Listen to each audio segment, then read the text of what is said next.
What up, what up, what up, what up, what up, what up? Welcome back to Views from the East podcast. What it do? What's up? You light in the mood. It's your boy Prada, ain't no one hotter. I got, my fellow two kings here with me. I got Dice, MVP. It's good. I mean, so... You know what it is. What time it is, man?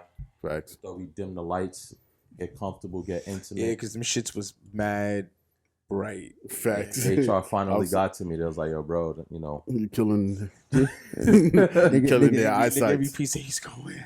He's going some shit. It's like that eye insurance. It's like, yo, there's too many claims at the eye doctor right now. You got to cut that out. But anyway, a few topics we wanted to get into. And I think the biggest one right now is the Joe Budden Podcast. I feel like this is important to us as we are a podcast as well, and they're one of the podcasts that kind of inspired me to sort of want to do this. So I feel like obviously this needs to be spoken about and really broken down. So we can do that. But anyway, let's get into it.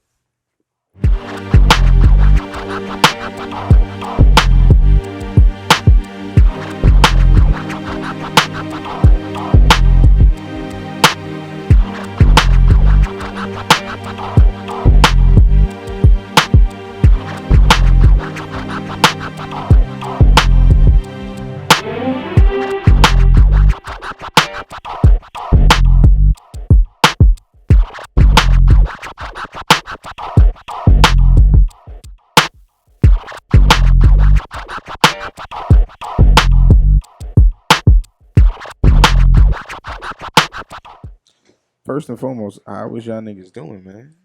You know what I'm saying? So a mental check. We're men. We're black men in America, man. Mental check. You gotta. You have to mental check. You know what I'm saying? We black men and women in America. How you feeling? Isn't it Mental Health Month? It is.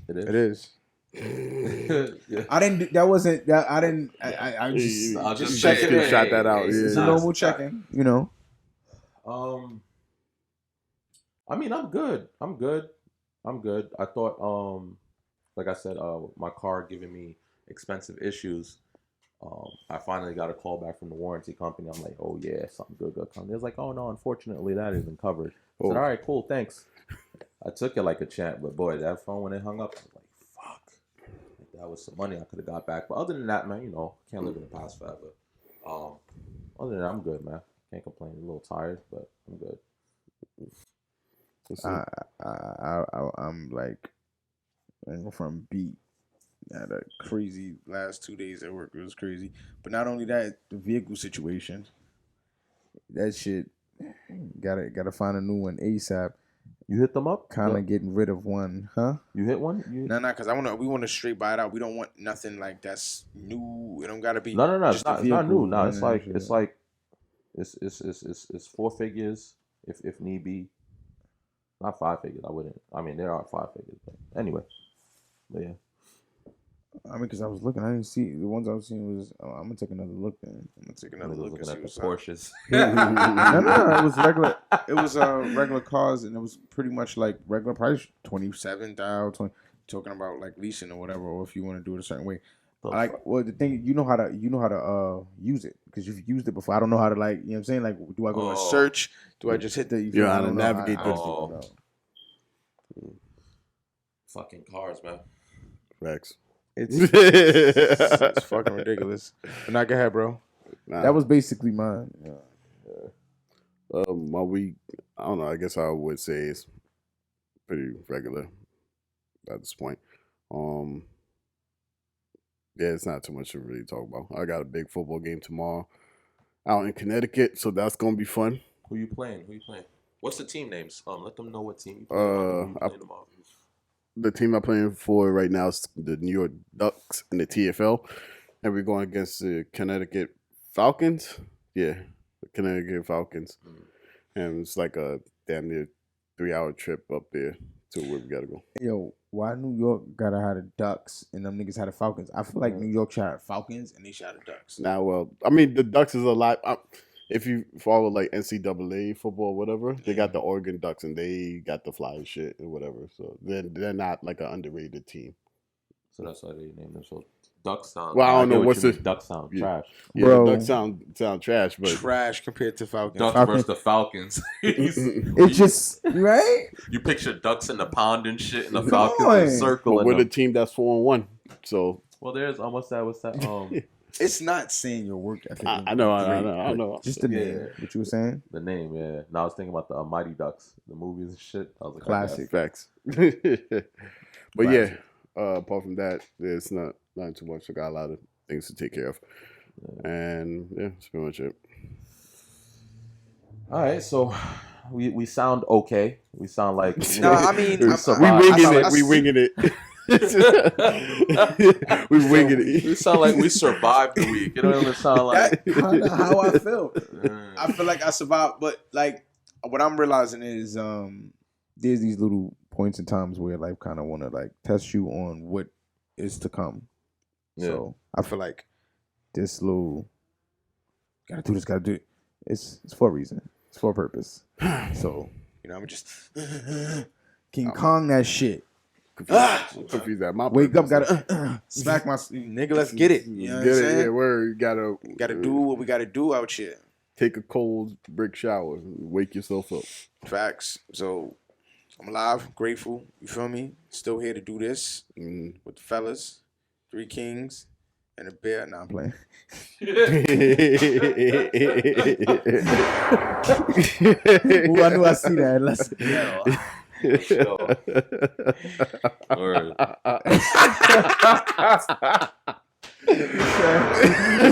Yo, I'm dead. For real though, for real. Oh man. Okay. He said 3 kings and a bear. I'm dead.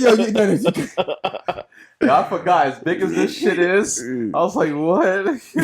Nah, cause shout out Shay. That the last time there was the fucking picture, she's like, nah, I gotta do a little bit better. She said, at least put a bear up, right? She did say that. She's like, at least put something. Should have had a wig to put on the beer. You said what? We put a wig on the beer. I couldn't find one that big. Word. Yo, nah. Word. Yeah, That's why. Now let me stop. They didn't have one in bleach blonde. You know what I mean? But the bear's blonde. Yeah. Sense. Yeah. Right. Fucking wait. Nah, but shout out to the queen of the pod. Y'all catch it next week, man. Sorry, ladies. Shout outs away. Thanks. I'm over here trying to get the setup right. But yeah, man, fucking Joe, man. Fucking Joe Budden Podcast, man. That shit is for me. It is sad to see it go because I'm sort of new to podcasting. Like I've been watching them for months, but I'm new compared to people that's been doing it for years in terms of watching it. So like that was one of them that I was like really gravitating towards, like really in sync and watching the shit. My wife was giving me shit. Oh, why do you watch him? I'm like, it's fucking entertaining. Like, Definitely is. Everybody wants to bring up his past and what he did 20 years ago, 15 years ago. I said, listen, man, people can fucking change, man. People make mistakes. He says it every fucking time. I hear him. Well, that Bro, kind of, you know what I'm saying? So I'm like, listen, like, the fuck? Like, well, when you say his past circle back to him? Not just the dumb shit he did.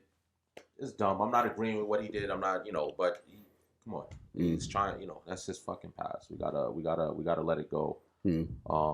But this is why this hurts even more because it's like, what the fuck? I mean, it was bad enough to see Rory and Maul not on the show. Not that Ice and Ish isn't, but obviously they've been together for years, so that's kind of different. Especially for those who've been watching since episode 1. You must feel different. Yeah. Seeing the energy like that. So for me, I mean, and now this Olivia shit came out and it's not looking good. I was watching the episode and I was like, I didn't notice it at first, but maybe like 6-7 minutes in, I didn't notice the Cash App. And I was like, oh man, don't tell me he lost the endorsement with the Cash App. Yeah. And I was like, and that's when that video you was watching earlier, that's why I went searching for the shit and I saw that shit. I was like, I mean, it is what it is, man. I mean, you gotta move smart. You in a workplace. I mean, I get it. There's no knock on her. I mean, commend, I'm happy she was brave enough to come out because, again, not a lot of women are brave enough to do so, and they allow perpetrators to go on longer, but it's fucked up. I don't wish ill upon Joe, but it's a lot of shit going on, man. So how y'all feel about all of this? Man, it feels like shit. I'm pissed because like there's a particular form of transparency that I've always respected him for, and it's kind of like he started to play into the antics, but the antics not of what exists in society, but the antics of which he creates, of the energy that he wants to, I guess, portray to the audience, whoever's listening or whatever the case may be. I've always liked Joe Budden for his information, even with music. Yeah. The way that he speaks on his emotion, the way that he speaks on situations with females and the debacles that he go through musically. For people to sit here and say that he's trash, like I'm everybody has their own opinion, but I mean, come on, you're not. Anybody who listens to hip hop ain't finna literally sit here and say this man's trash. Yeah. We all know what he's capable of delivering. This is why he was even on Slaughterhouse in the first place. Like, come on. I mean, you know what I'm saying? Mm-hmm. Because of I heard the Fresh and Fit pod. I fuck with them, but started watching that as well. Hilarious. It's just that I'm like, come on, guys. Yeah. You know what I'm saying? And then one of the guys were like, kind of giving a synopsis on what the pod was actually, I guess, about what was happening in a pod. And there's a lot where he was like, it seems like he was slanting towards Rory and Maul. And I'm like, if you watch the pod the way we people who watch the JBP watch the pod, this isn't like a slight to anyone, because we're feeling like it's like a breakup of some shit we don't want to see broken up. Yeah. So it seemed like he had his like position. It seems like everyone kind of takes a position on who they feel is right. I'm kind of looking at the situation fall apart. Like, damn, I don't want this to be this way, right? Not knocking of how it happened, because things happen, but I'm kind of like pissed at the way that Joe went about the situation, the way he snapped on them. You know what I'm saying? Yeah. Regardless of the situation, but I do understand he was hurt. I do understand how he feels a certain type of way, but also I can understand, where Joe's coming from, where how he would feel about the situation on certain circumstances. Then I heard Maul and Rory's side, and it's like, damn, this is a whole other side at which I'm not necessarily paying attention to. Mm-hmm. I'm seeing the energy, but I'm not paying attention to I slightly am. I see the Amiri hats. I see the, you know what I'm saying? His weird put togethers, and he's fronting on this and the slight jabs that they're doing. I pay attention to all of it, but it's like, to me, it's all humor, but I know I can sense when it's serious, because I know I've seen it at its low and at its high to be like, all right, this is a little off. This ain't kind of where they go with shit. But it seems like people who are more leaning towards the business are more leaning towards Joe's side. Like, if I'm running a business and this is what you have to abide by or follow up with, this is how this works, or this is how this goes, they're probably siding with Joe if they don't know the details. But I feel like if a person has been watching it and they know the details, they're not siding with anyone. Yeah. They're pretty much like taking the same stance that I'm taking. The pod was always great for its information that it was given. Always. Now, whether or not I liked anybody on the pod, I liked all of them, nonetheless. But it's like the information is what I loved more. Like how they would deliver the information. And his little moments where Joe is snapping, because we need certain stuff. But it's like, again, for you to speak on creatives and creators being paid to not pay your own creatives. And those things are like, come on. They're contradictions, and we all human and we all learn from them. But at the end of the day, it's like, come on, bro. You kind of dragging it. Agree. You know what I'm saying? All in all, though, I'm confident that even with the split, they can. I hope they respectfully, can be friends. And two can still coexist. Mm-hmm. You ain't got to do personables, but I'm gonna pass it on because I want to spin back around because I do want to insert some information. Go ahead, MVP. Well, I gotta say, there's a lot of information that pretty much came out between Joe Budden, Olivia, and That's what y'all saying. You know, the whole podcast. I wasn't super heavy on Joe on the podcast. Like I'll watch it every now and then. So I mean, I'll still, I guess, feel a way about Rory and Maul separating from Joe as well.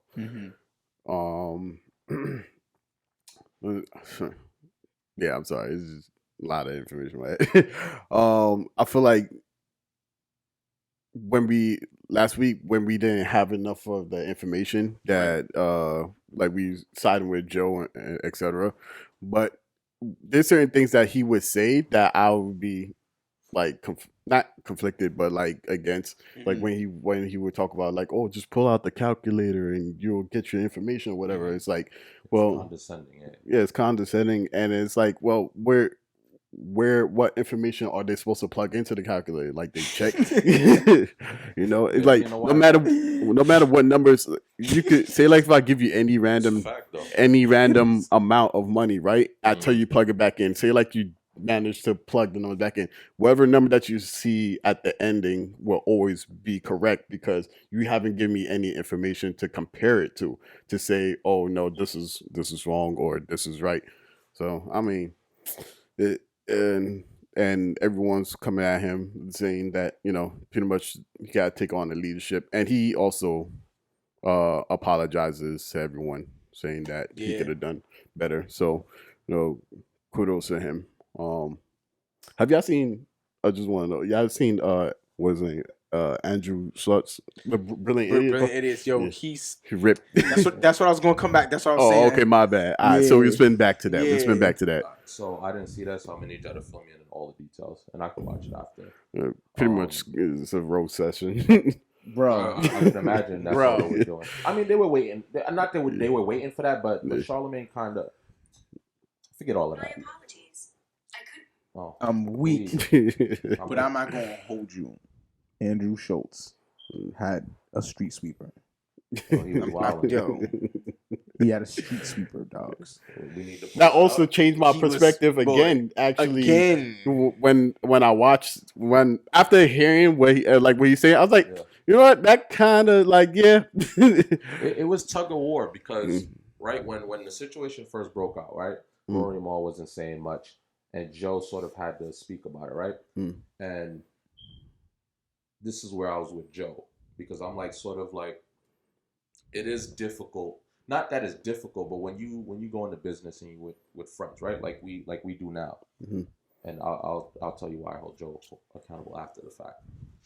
You're not really thinking about it in that aspect. You're just, especially if y'all breaking a lot of bread together. Again, they said it wasn't about the money, but I think for Joe's perspective, I was like, it is tough because when you're all friends, but you're the boss, so it's like if they don't show up for work or whatever the case is, it's like if that was anybody else and you had any other company, you have to reprimand them for that, right? But because it's your man's, it's difficult to sort of have that conversation. I don't think it's difficult, but I think because, and I'll say he's allowed because he is the boss, right? He's allowed a certain kind of like energy around to where everyone is super cool. It's a super relaxed environment. Now he's hiring all these positions and shit to really like button everything up. But before it was just very relaxed. But it kind of ended up biting him in the ass, which I wish it didn't, because I wish sort of like with Rory and Maul, even if it was a relaxed and chill environment, there still should have been some sort of understanding. So I was sort of with Joe at the beginning where it was like, you know, where it's like, it's difficult. Like he shouldn't, like for example, when he told Rory to take a few days off, Maul felt the way about that. Yeah. But Joe is the person to say that. Yeah. You get what I'm saying? And it was sort of like, and I get where Maul is coming from, because Maul is in homie mode, in friend mode. Yeah. But I'm like, yo, sometimes that has to separate. We are friends and we do work together. However, like I had a similar situation and it was crazy, and I understand the feeling, right? Like I had a homie, he came to work late every day, and I got him the fucking job. So it's like, and he has to report to me. So it's sort of like you doing all of that shit, it's making me look crazy because that's my reputation. But that's my man. So I'm like, I'll be a little lenient, like, yo, bro, like you gotta clean it up, like you can't, you know. But it's like when other employees see shit like that, it's like, all right, you letting him do whatever now. It puts you in a position, then And then that also can put yourself, if you're not Joe's the top boss anyway, so who's going to fire him? But at the end of the day, what Joe should have did and why I want to hold him he wasn't transparent enough. Like you should have set, I don't think you have to set, I think when you're with a group of friends, there's certain people that you don't have to have the conversation with. And I think that's where Joe is getting at. You don't have to have a conversation. You don't need to be like, yo, I'm the fucking boss. Everyone fucking knows that. That's not something you need to throw in everyone's faces. But in the end, it kind of bit him in the ass because things were just too relaxed. And of course, Rory and Maul fucking respond. And I'm like, damn, Joe, it's like that. Because right now it's like you're percentage partners, right? So it's like, yes, you should have insight to what comes in, right? Like if Joe gets a deal, whatever he's allocating to the podcast specifically, that's what you're getting a cut out of. So you should know what's coming into the podcast. But again, it goes back to transparency, right? Because Joe is saying, well, that deal, he's not allowed to reveal the details. But why not? If you would have said that from the beginning of time, like if I come in and I'm like, yo, I don't know, Tidal just gave us a $10 million deal, right? Even if they tell me like, I can't tell you, I guess that's different, right? Because he would legally be thing, but you don't necessarily need contract. Right? But like, all right, cool, they give me 10 mil. I don't got to tell you it's 10 mil, but if I decide to put in 5 mil into the podcast, I can tell you that number because that's not the exact. You get what I'm saying? So it's just more or less. Or what he should have did was told him ahead of time, like, yo, the reason I'm not giving you the numbers is because I can't. You know what I'm saying? Now he's saying that, and now he's going, I didn't know I had to. That should have been said because anybody would have felt the way. Right. That's just, you can't sit from a perspective and be like, oh, you have no reason to feel away. Like, yo, we get a percentage, but we don't know what's coming in. You came on a show and you said, Spotify offered you this money and you turned it down. You didn't even talk to us about it. I'm having that conversation with y'all. Even if I feel away, I'm going to come and be like, yo, what do you think? Like, I know I'm being extra. I know how I feel, but what's good? Because that's money in your pocket too. You get what I'm saying? So there should have been that conversation and that transparency. Olivia Dope, that's crazy. I don't watch that podcast. See the things that I don't watch it enough. Like I watched a few and I couldn't get into it. That's unfortunate. Joe should have just been, I don't know what he was thinking. There's no excuse for it. He was joking. I get it. You have your certain homegirls where you can play like that. Like there's that environment that, where it's a play for him, but obviously she wasn't down for that and he should have been able to read the room. And then just to really circle back to all of this shit now, I see him apologize. It's too late. I mean, I get it, but it just looks like you're doing a PR. Everyone, I started reading the comments too, just to see. No one, like, even if he genuinely means it, at this point now, it's like, now you're apologizing to Rory. I understand to Olivia. Yes, you definitely owe her an apology. That's definitely. But now you're apologizing. You taking back what you say. Yeah, like it's just let it go now because it looks like you're backtracking because you're dealing with repercussions. Sorry. Well, the one thing I would say about that, it seems like Joe had a certain insight of on his perspective, and when Rory was when he was talking about meeting one of the managers or something like Tidal, that, for the Tidal, and like they was just having lunch, but and they was just trying to chill or whatever the case is. He wasn't trying to come at Joe or whatever. They just been happy to be doing whatever activity at the moment and whatever discussions that they was having. But for Joe perspective, he looked at it like, oh, you try to go behind my back, I guess. But do y'all agree with Joe on that though? I don't agree with that. Nah. I don't. Because I mean, first and foremost,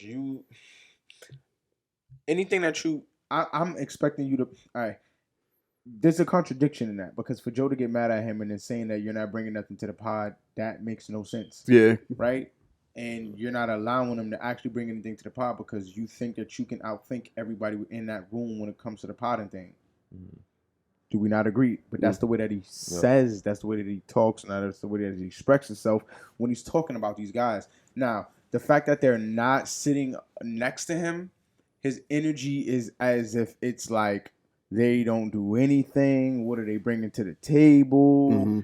It starts to become something where it's like, dude, you do know that this is something that y'all built into episode 3, 4. You know what I'm saying? Yeah. And some change. You finna tell me that these people ain't do nothing? Ain't bring nothing? They have hives.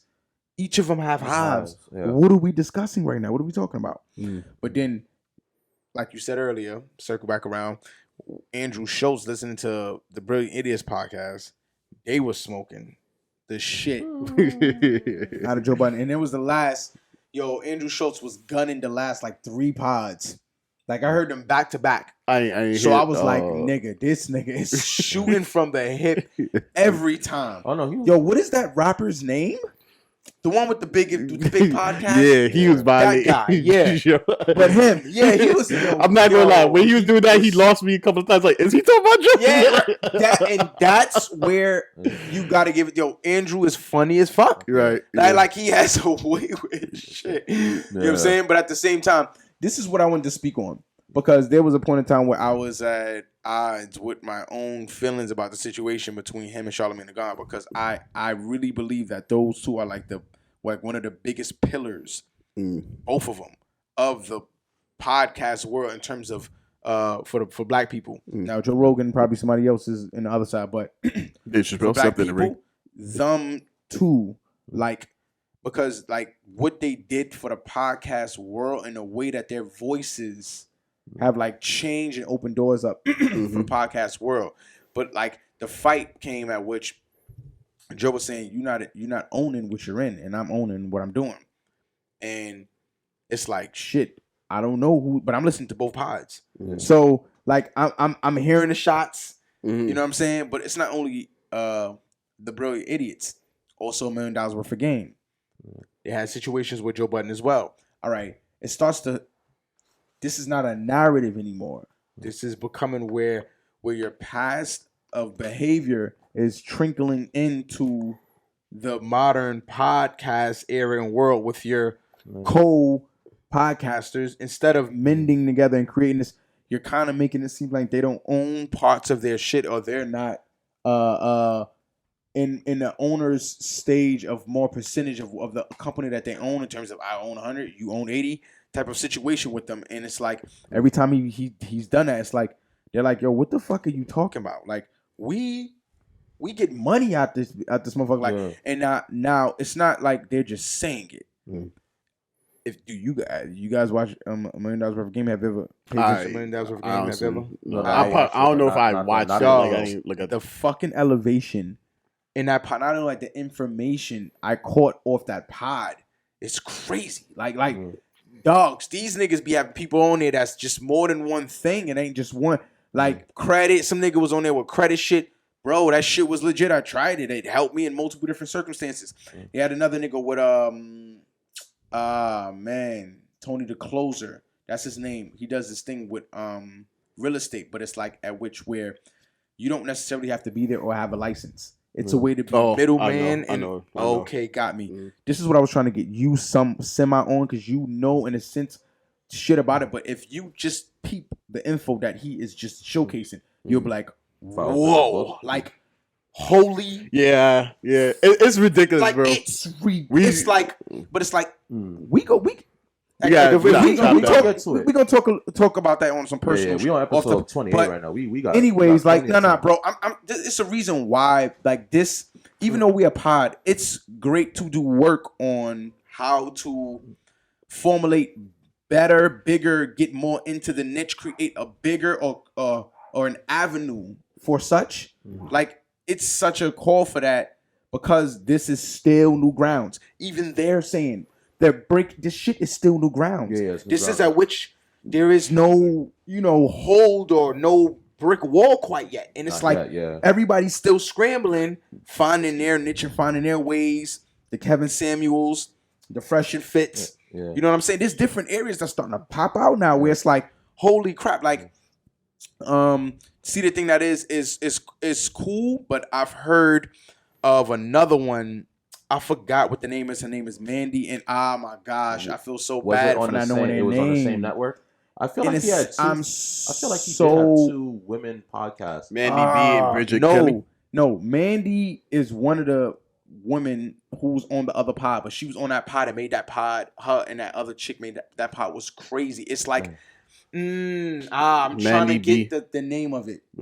Yeah. We're gonna I'm gonna make sure to find that and plug that in because like they pod for 2 females. Yeah. It was juicy, bro. It was a good like I caught myself stumbling into it and like fully like listening to it. I'm like, yo, this is fire though. It's like information where it's like me as a man, I can kind of come in and be like, oh, okay. I don't know women think like that. Oh, this is why that okay, let me go back to what I do. Yeah. But nonetheless, and the fight between them two now, the Mandy situation, he got Mandy on a particular and with the See the Thing podcast is. This is the reason why I'm bringing that up. And then Charlamagne got her underneath her other podcast underneath the Black Effect. Oh, right. So conflict of interest. So it's not a conflict of interest. They gonna let them eat because they like this woman's hard work and she's doing what she need to do. Like her personality is out this like for real. It's like it's out this world. But nonetheless, it's like I'm seeing. But even Charlamagne and God open mad.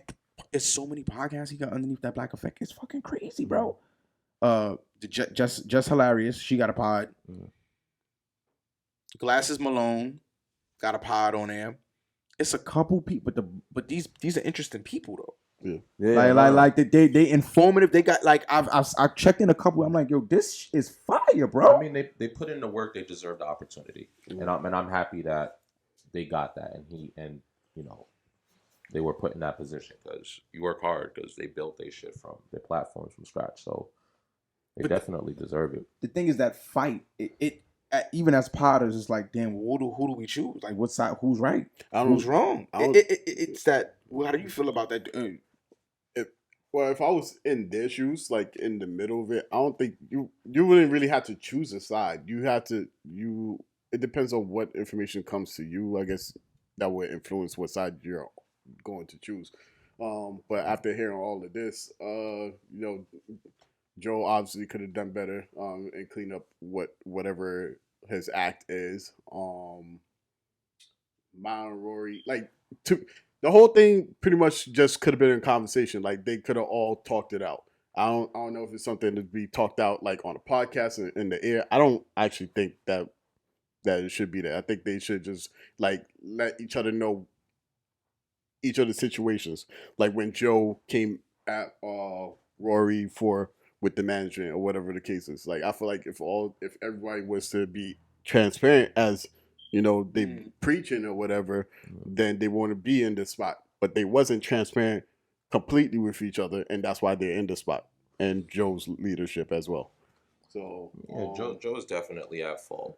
I would say I don't have a problem with Joe, to be honest with you. It's just if you would have been up front with them from the beginning, because I think he was saying he took it as a joke, like he wasn't taking it serious before. But that's ego. Listen, they're profit partners. They're not.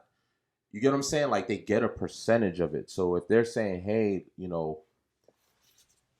they shouldn't even have to ask that. I'm just gonna keep it a buck. Like the minute money comes in and money is being allocated to a podcast, the profit people, the first ones to know, like, yo, this is what's coming in. This is if you forget and you ask me again, I'm telling you, we're on episode 400 and change. There's no reason for me to, and I think, I don't want to say Joe changed because of the money or whatever, but I think it really started getting to his head. I don't want to say it like that, but if your friends is asking you that question and these are your friends and this is episode 400 something,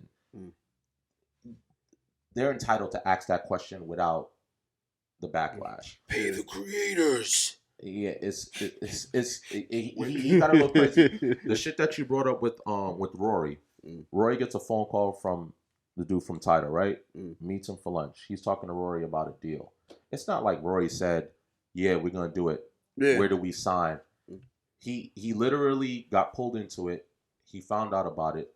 It's not like he didn't go to no one else. He went to Joe first, made the phone call. If y'all call me tomorrow and go, yo, I spoke to someone at Apple. They're interested in giving us a deal. Why am I mad at you right now? Is that not more money? I think like what you're saying is an ego thing with Joe. Like, that's what I'm saying. Why is this guy from Tidal hitting you up and whatever? This is my podcast. So, yeah, I wouldn't look at it that way. I personally wouldn't look at it. Yes, that's what he. Yes, but it's episode 400 something. Right. And plus, Maul was your man's before that. Right. So it's different. I'm not saying you can't beef with your homies. You're gonna do that. Brothers do that. Brothers and sisters do. You're gonna beef. We do that. But I can't look at y'all in your face and you ask me something about the pod and I say it's none of your business. Like that, there's something wrong there. Like, I get it, Joe. You feel away because they're questioning certain shit. But the only reason they're questioning it is because you weren't transparent enough in the first place. Mm-hmm. So it's like they literally found out you turned down a deal with Spotify, the second deal, whatever, the renewal, whatever you want to call it, on air. Like, you didn't even tell them that before. Like, they just sitting there like, what, nigga? Like, you turned it down. Like, what deal? What are you talking about? So I think that's where the issue lies, and that's why I'm going to have to go with Rory and Maul on that. It just could have been avoided, you know, if the transparent. I didn't like the way Joe was going about it, because one thing about Joe, there got to be some fucking accountability, bro. I ain't going to hold you. Like, there's a lot of shit I feel him on, but the shit you fuck up on, bro, just say you fucked up. That's it. The ego thing, listen, I fuck up all the time. I'm not perfect. I may think I am. But if you call me out, the facts is there. I watch the tapes. I go back and I look at it.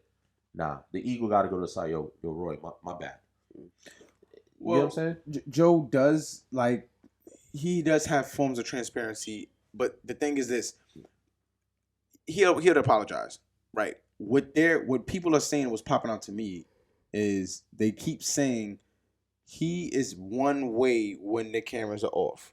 When the cameras are on, you start doing these things where it's like, yo, what are you doing? And it's to the point that they're like live saying, yo, you're bugging. You're like, you gotta relax. And he'll be like, all right, hey, fuck that shit.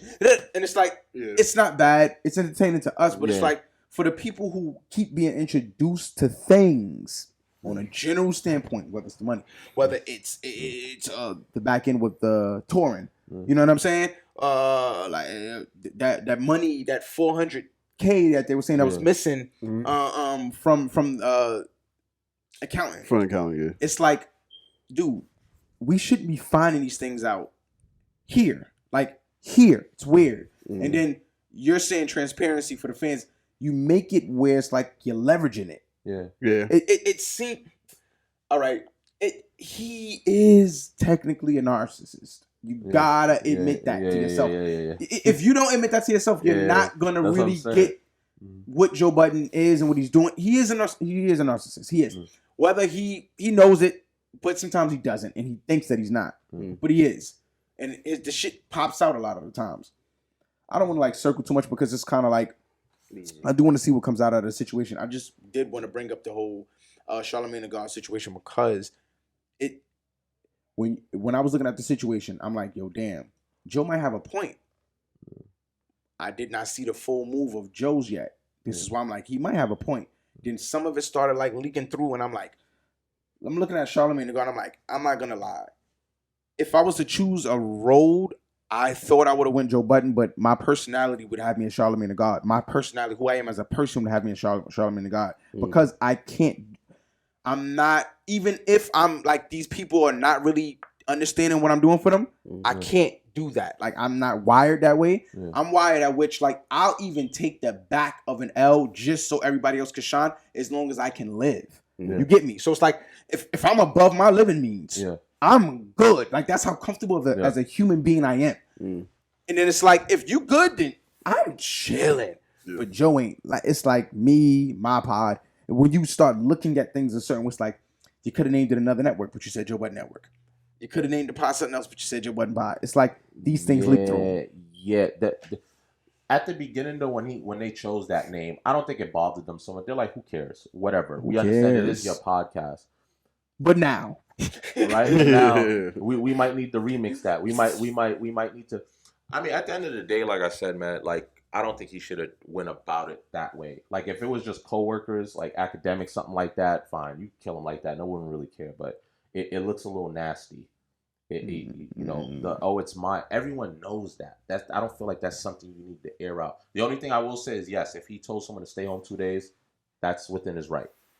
You get what I'm saying? However, I don't agree with the man. If Rory was trying to bring bread to the table, that's stupid. And then you turn around and say they don't bring nothing to the table. To your point, one of the things that Joe says constantly, there's so much money.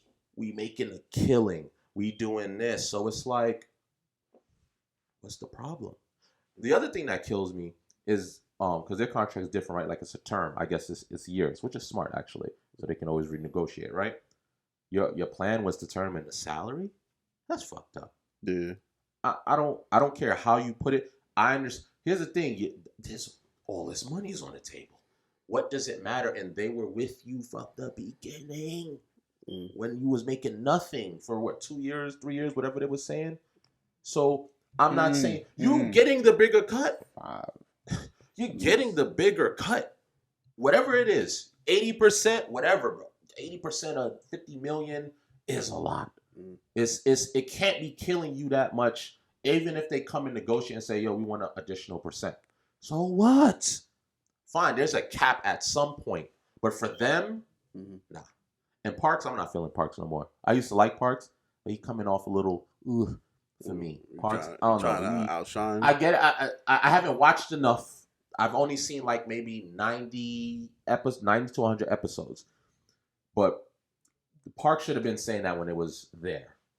Like I felt like when when Rory Mal first came back and they was venting there together, Parks wasn't giving that much. Like he was, but now he's going off. And I noticed, I don't want to jump on him too much, but I don't like it just a little bit.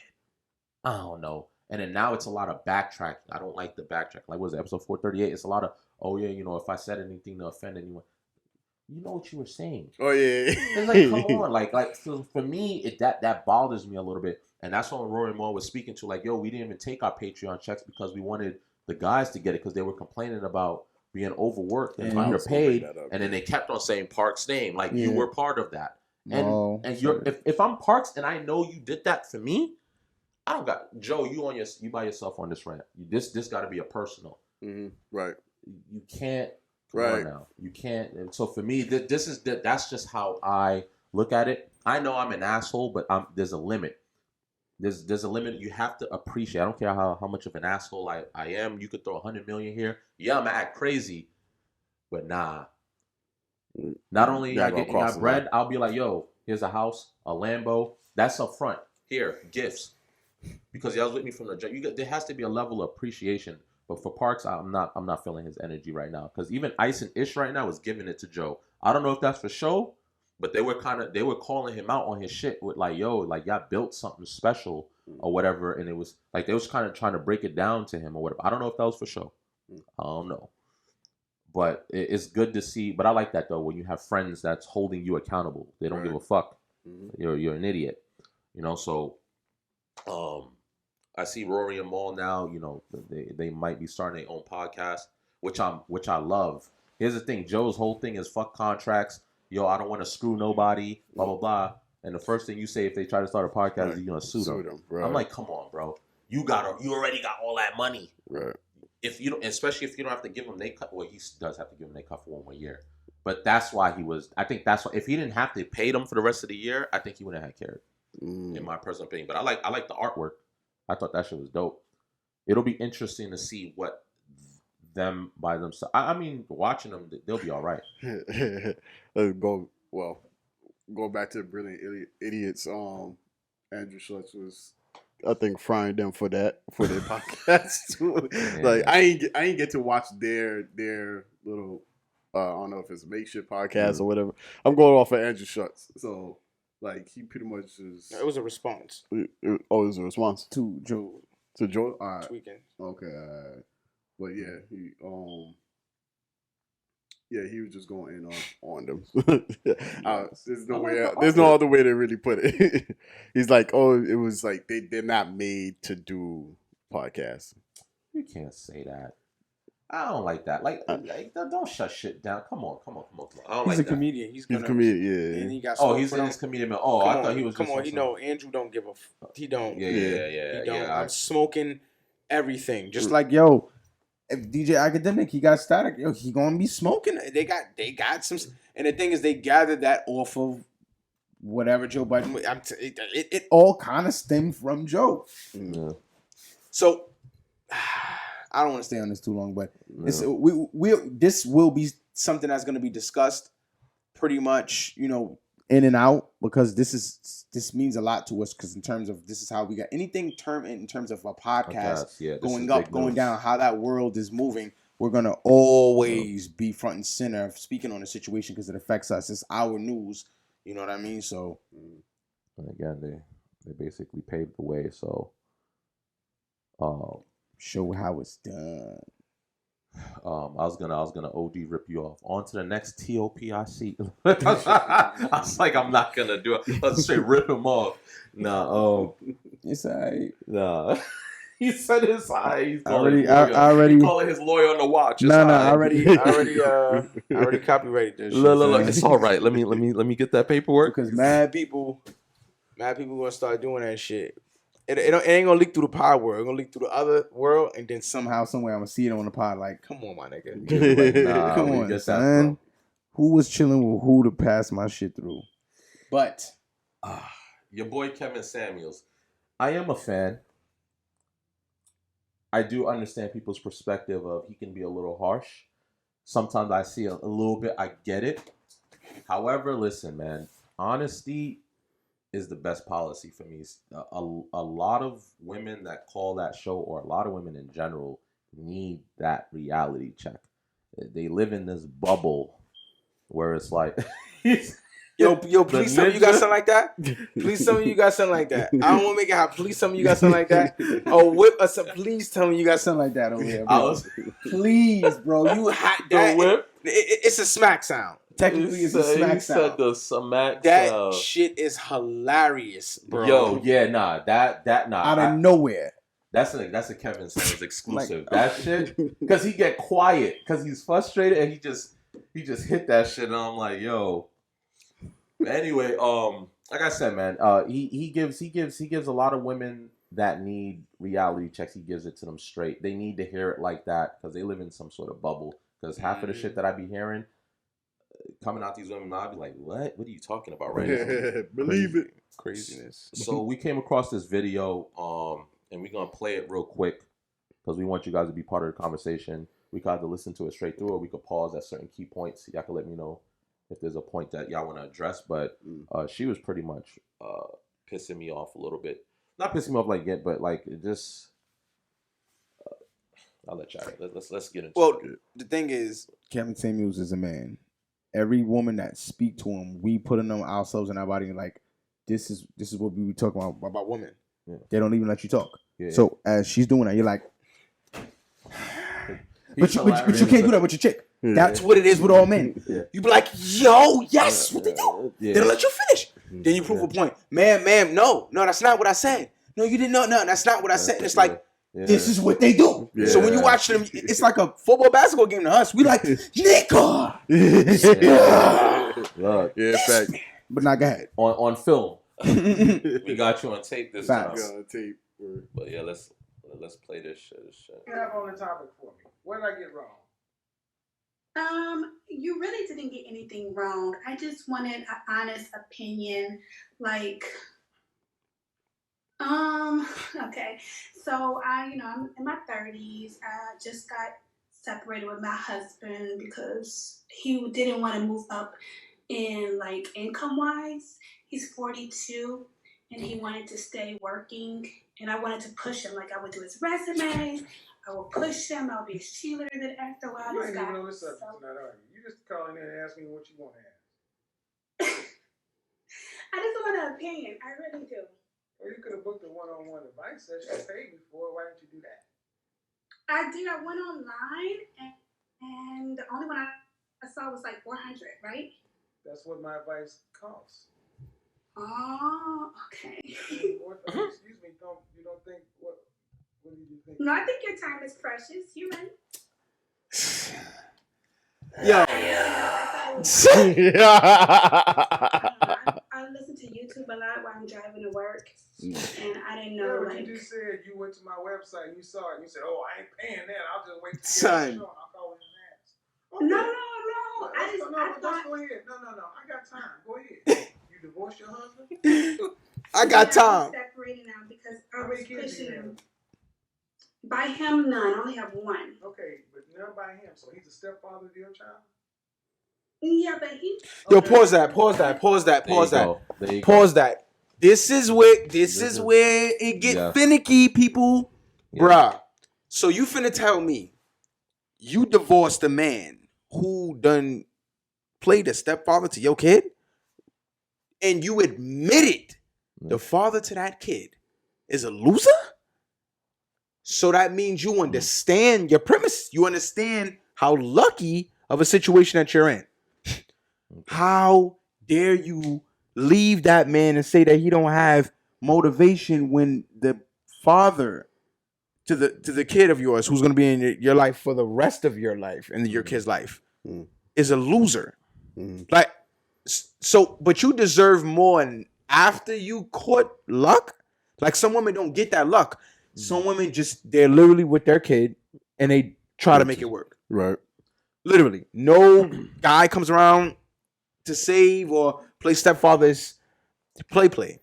Because I ain't really trying to deal with this kid or be the father to this kid. We take a lot of slack, bro. We take a lot of slack, and I always say this. Maybe I don't have the statistics, I don't have the numbers, but men step up when that kid isn't ours. We're not so hooked up on that. And I hear plenty of women in the workplace, wherever I am. I can't date a man with kids. I'm like, shut the fuck up.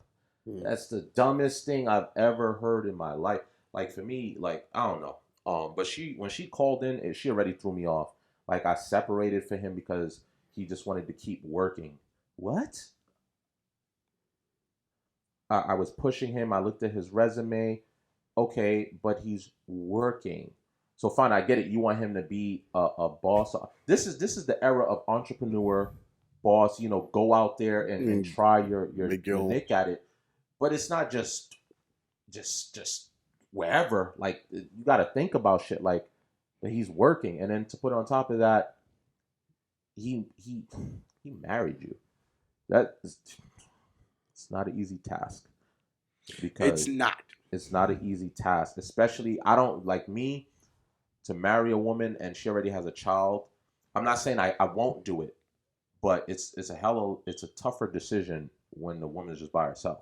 It's a tougher decision. It's like, I got to deal with this dude. Is he cool? Is he someone that's gonna be knocking on the door every day, talking about get out my crib? Is he? You don't be fighting you for dominance in a way. Yeah, like, and this is my thing. Like, women don't sit there and be like, well, I don't want to deal with a guy with kids because they're baby mamas. What do you think your baby daddies do? They're more dangerous. You do understand that. You know what I'm saying? Like, I got to deal with some gangbanger that's coming out of jail and he mad because I'm with his baby mama. Come on, bro. Like, it's the same shit. So, she's already annoying me, but we're gonna continue. Do you have any call outs for her because she's on a fucking roll right now? Just don't appreciate shit, bro. I don't get it. One last thing before you press play. So, married her, with the child, and he's working. Not only that, he's working. He's working, but she has student loan debt. Oh, boy. Right? Okay, 80 plus. Now, let's continue. Let's get into it. Y'all gonna find out what he's talking about. I ain't gonna pay anything. I'm never. No. If you're gonna do this, we're gonna do it my way. My way. He's a stepfather of your child, and you divorced him. Where'd you go to college? I got my master's from National. A master's? Yeah. Who asked you that? But I'm working as a nurse now, but I switched careers later because I wanted to make more money for my daughter. What did you do before you were a nurse? I was a social worker. All right. Can you pause that for a quick second? Yes, I don't mind. Break it down. Masters. So she got her master's, right? Then after becoming having a master's, giving birth to a kid, the master's is not enough? You're not making enough money with the master's? No. So you got to become a nurse to support the kid. Yep. That's why I keep telling people, stop throwing that diploma shit in people's faces. That shit means I just want to make it clear. It means nothing. Say that one more time. It means nothing. One more time. It doesn't. It's a great accomplishment. I don't take away from it. To achieve that is a beautiful thing. I get it. No knock to it. But for you to try to belittle other people because you have that paper and they don't, that's always a dub for me. You always hear that around, around the country, around the world, or not around the world, around America. where it's like people got their degree but they can't find a job, or they don't get the same pay and all that stuff. And also I find it ridiculous, like certain workplaces would requires you to have a certain like bachelor's degree, but for $14 an hour. For $15, kiss my right. ass. And at the same time, it's like the whatever degree that you get doesn't even have to do with anything with the job. So it's like, why does it matter that I have this master's degree? Like, what, you just want me to read more or something like that? You feel me? A stipulation to keep people out of the game. Yeah. But this is she's displaying so much of toxic women. He asked you what college you went to. Oh, I have my master's in. I didn't ask you what level of a degree you have. She's already in defensive mode to be like, I know where he's going with this, but let me he didn't ask you what diploma you have, what field it's in. He just said what college you went to. Oh, I have a master's in. Shut up. But we'll continue with that. I got one more thing. What's up? Ladies, when it comes to this type of stuff, all I can say to you is put your dick away, right? You and your fucking masculine energy with that shit. Y'all always, you know what? I'll get back to that later. Continue. Remember the high value men avoid these women. So what's the problem? What's the question? You stepped away, you divorced your husband, or separated because he just wasn't motivated enough for you and your child. So what's the Right. Yeah, and I feel like I think I'm a solid 7, maybe 8. Okay, how tall are you? I'm pretty tall, like 5'6". What dress size do you wear? I wear size 11. Bruh. How much did you weigh? Doesn't exist. Last time I checked, it was like 145, 150. Yo, can you pause it right quick? Dude, I'm not a professional, but she's fucking lying. How do you wear a size 11 dress? A size 11 at 5'6", and you weigh 144? Homie, 150? You lying? You lying. Yeah. Size 11 though. Size 11? Yeah. If you in the fashion world, right? I've worked in luxury fashion. Dress size 11 doesn't exist. It goes up by 2. Special stores, brother. 2, 4, 6, 8, 10, 12, 14. If you got to go up. There we go. No, hold 11. on. Wait, what did you say? No, what did you say? What was the last thing you said? The numbers you said? What, the 14? Wait, you said the numbers don't go 11, 10, They don't go odd. 12. Please press play. They go by 2. Please press play. She's wildin'. She's defensive. It's already a defense. She's already preparing. Nigga, please press play. He didn't ask Your her point nothing. about to get proved She right said, now. She said I'm a 7. He didn't ask you anything. There's no 7s that exist because every woman think they're 7. Go ahead. Serious? No. I'm serious. Excuse me. Okay. I'm an image consultant. Here's his point proven. I understand the male-female sizing down to the science. It cannot be a size. You said 5'6"? Yeah, like And 5'6". size 11? Yes. So it's either a 10 or a 12. So you're close to a 12. Ding, ding, ding, ding, ding, ding, ding, ding. There's no way you could be. I fluctuate a lot because, like, during the summer. Okay. All right. Okay. So Please press pause. Please. I'm sorry. No. Yo, did this woman just say she fluctuates? I've never fucking heard somebody say you put on weight, homie. Yeah, that's it. I would have respected it more if she would have said. If she would have said it depends on the brand. If you're gonna lie, because there's certain brands that cut their clothes different. If you're gonna lie, you would have just said, hey, depending on what brand I wear, the clothes are cut. Then I would have said, all right, I understand. Your weight don't fluctuate. Like, no one weight fluctuates. Dress sizes. You either have a hard time gaining weight or you have a hard time losing weight. Yeah, I am so happy you just said that. But she's just being defensive. He's not what the answer she's giving is not the question he asked. She's giving answers to other things. She's like I'll let this continue.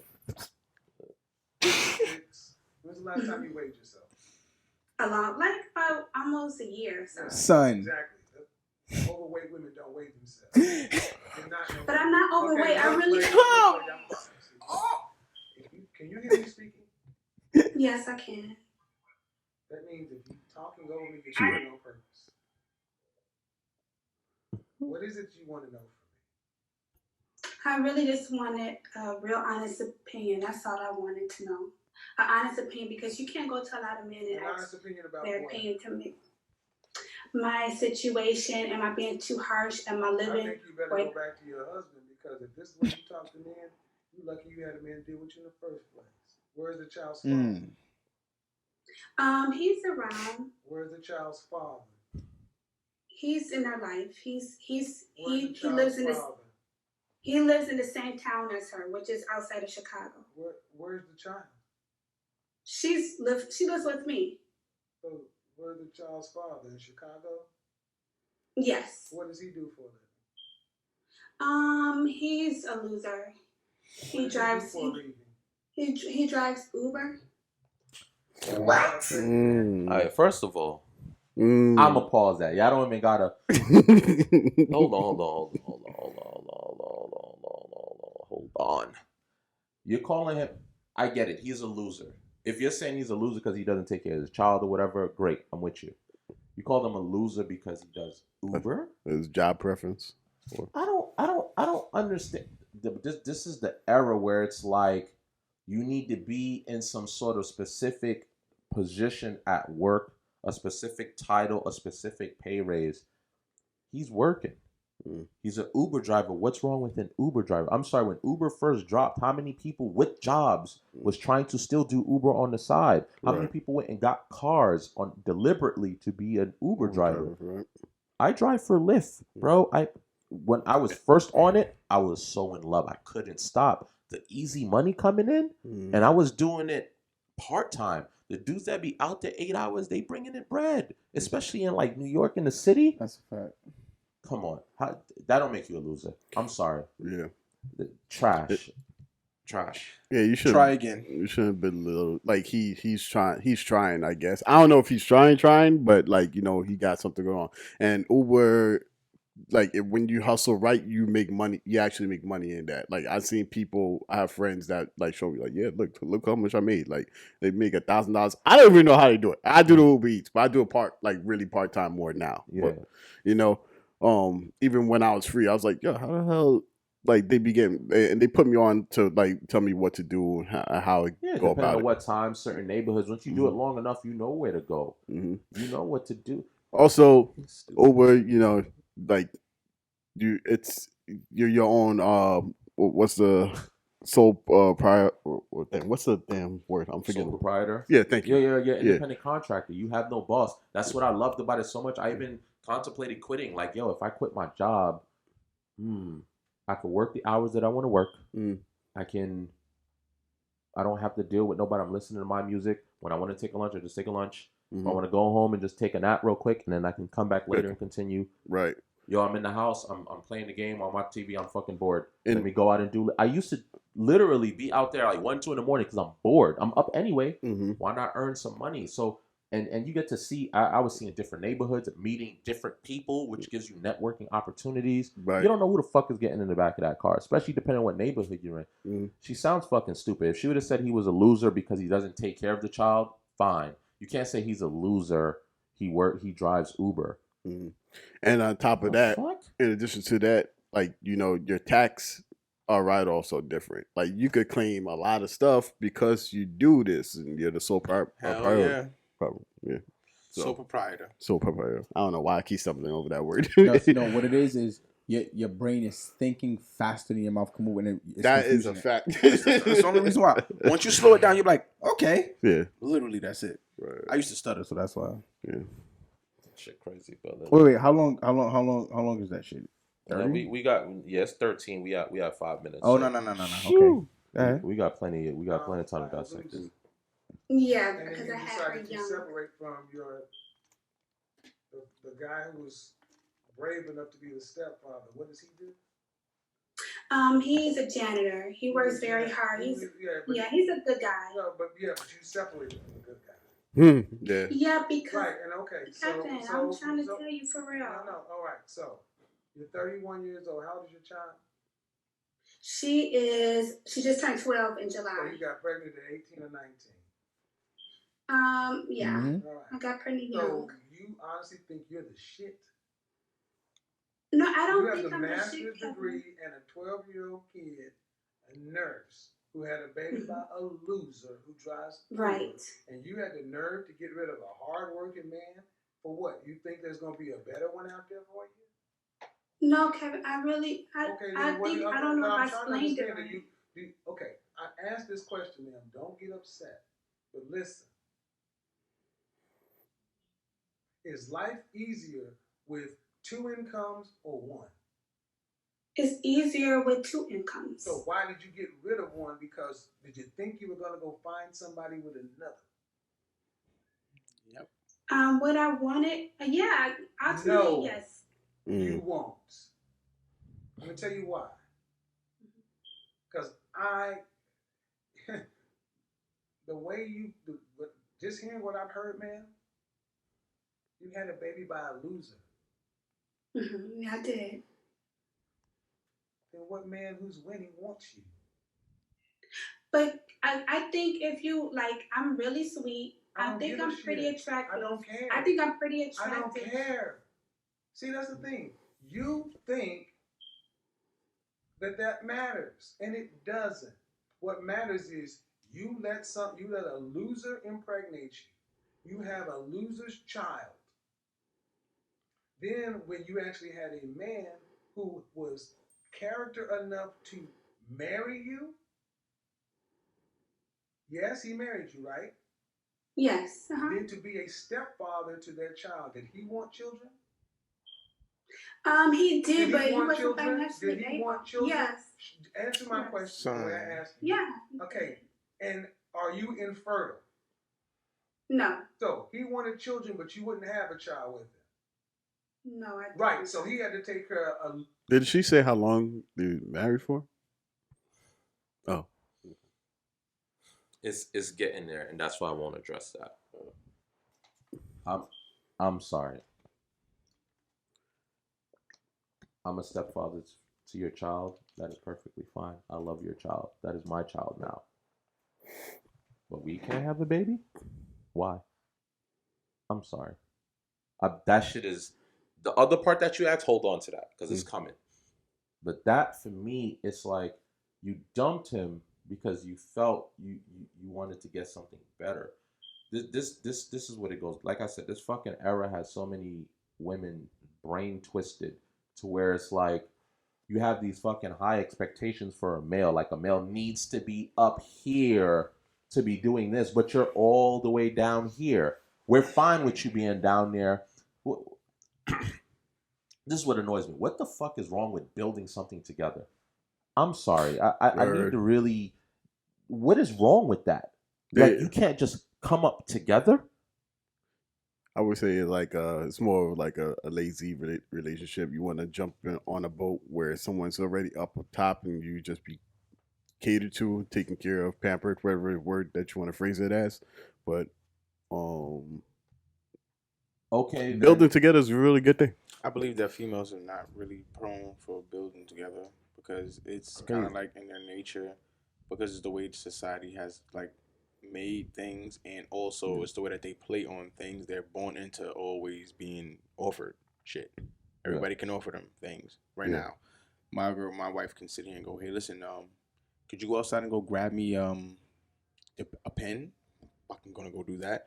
I can guarantee you right now, if she makes a post that, "Hey, I need someone right now to go grab me a pen," in a particular type of picture, I guarantee you, half the guys either whether they did or not, they would offer to do so. Mm-hmm. All right.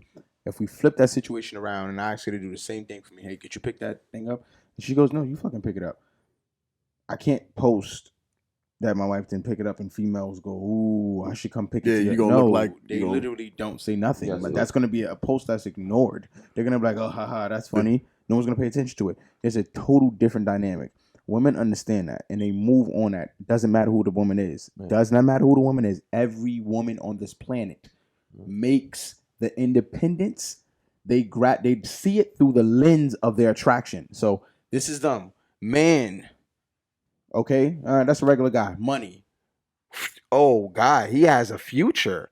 He actually has something. He has substance. Okay. So they flip that attraction, inject it inside of themselves and go, "You're supposed to want me.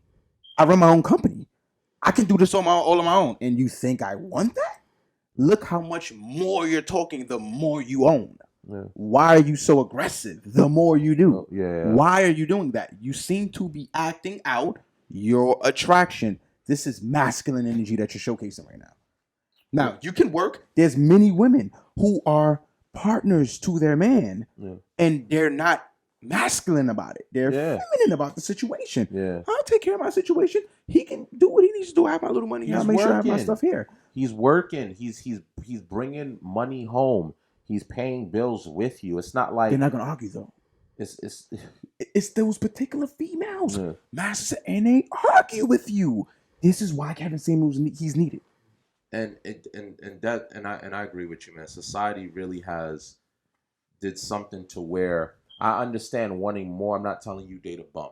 I understand where, but if he's doing something and you see the ambition and you see his potential, just because he's here now doesn't mean he'll always be here. You get what I'm saying? Like, that's why I appreciate when I hear these stories like, yo, she left him for dead and then he became great. And now she got to take this L. Those stories to me is like, yes, because it. What's that movie? Tyler Perry did a movie with Taraji P. Henson, where she found that boy. What movie was it? Acrimony. Yes, I seen that movie, but she wasn't bad. I respect her because she was riding for years. Never believed. Riding for years, even if she at first she did believe in a dream, but she was like, all right, you ODing. Yeah, she did, but she was taking out second mortgages on a home that was already paid. She was supporting the goal, even if she stopped believing in it herself. She was like, damn, he's pushing, let me push with him. But she gave up after years with family members talking in her ear. She did all of that shit. She had to work 2 jobs. She sacrificed for him, but that was after years. That's when she gave up. Y'all be on some 1 minute type shit. You ain't at 6 figures yet? It's been a year? Nah, you're not good enough for me. But what do you bring to the table? You know what I'm saying? I have an interesting, I don't know. Go ahead, please. I have an interesting, twist to it though. Right. To what you're saying. Like, what would you say to your daughter if she was with someone like that? Like someone, I haven't seen that movie, but was you're gonna love it. For my daughter, that is a good question because I have a daughter. And I've had this conversation even to the point of an argument with my wife, right? I said, when my daughter grows up and she has an understanding, relationships, boyfriend, girlfriend, I'm going to tell her, listen, whoever you deal with on a serious note, deal with that person for love. You have to love that person. Don't love the person for what they have. You have to, this is my thing. You that person has to be compatible. That has to be your best friend. Someone you can have a conversation with. Someone that's going to literally die for you. Look at those. I'm not saying money isn't important. I'm not saying he can sit on the couch all day. No, but that's not the top reason of why you value him. And vice versa. If you just go in, I only want to be with, this person, I'm dating him because he's financially well off. You're just looking at materialistic things. What happens when those things are gone? And you fall on tough times.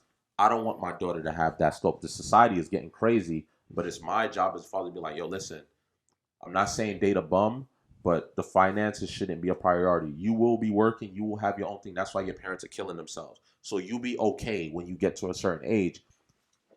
However, don't knock the Steve Urkel.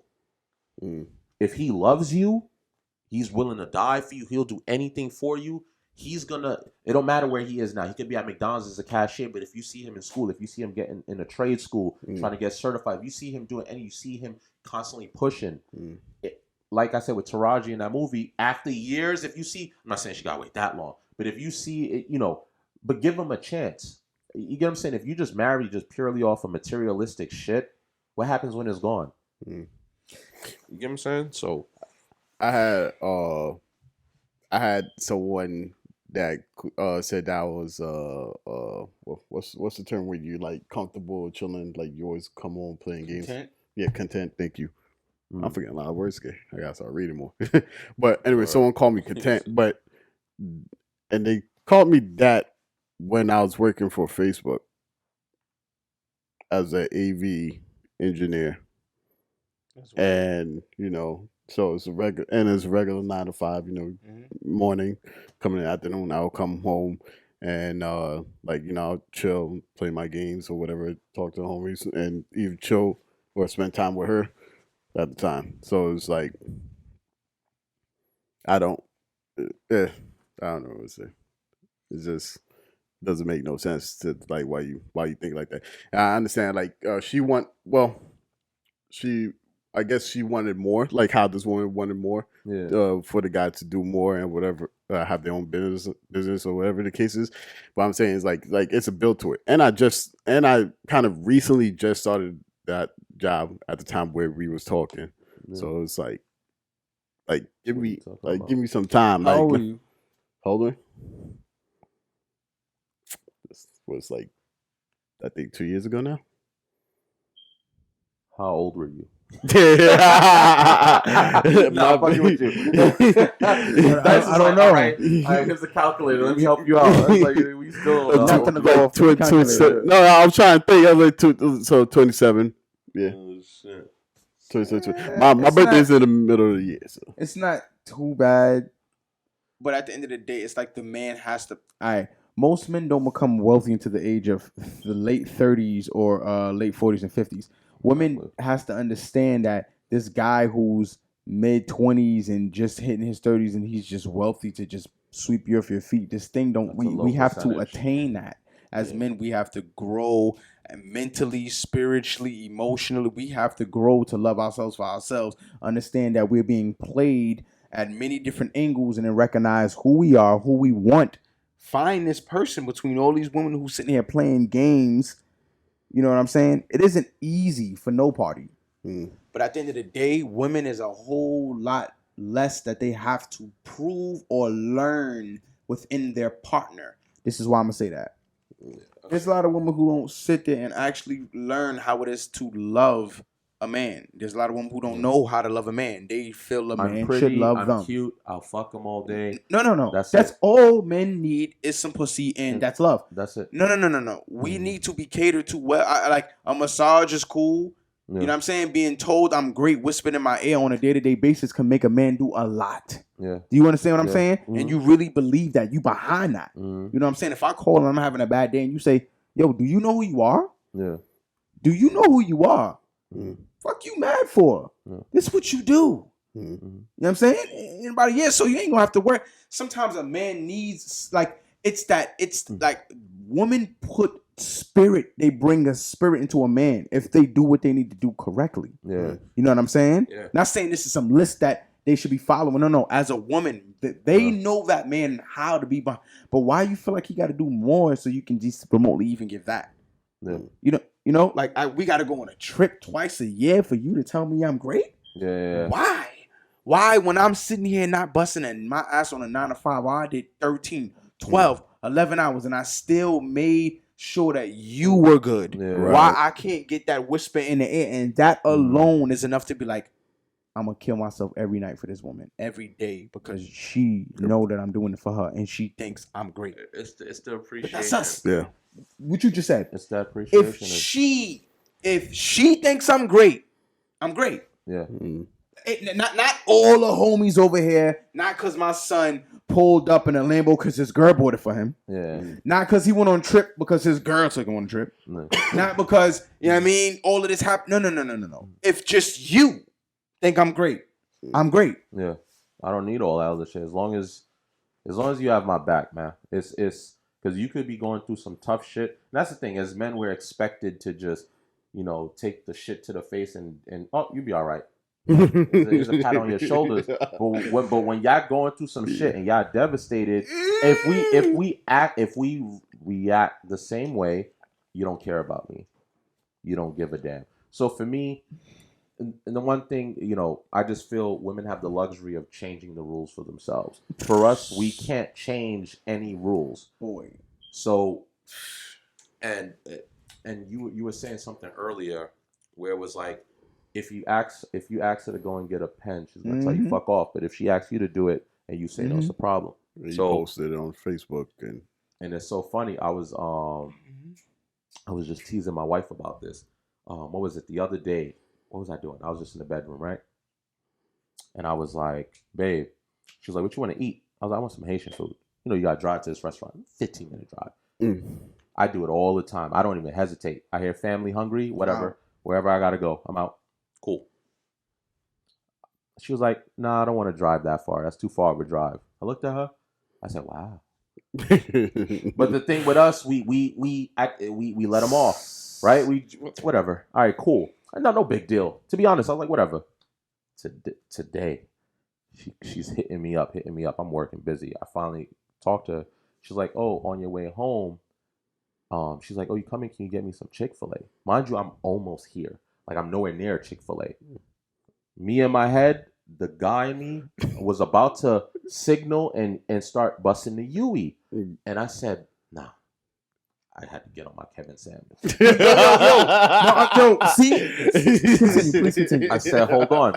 And it's not all the time, and it wasn't to be petty, but it was like, there has to be a lesson taught in that because I go for a food run, no matter what you want. I've gone to other states to get you what you want specifically to eat. So I was like, and I'm like, I said, nah.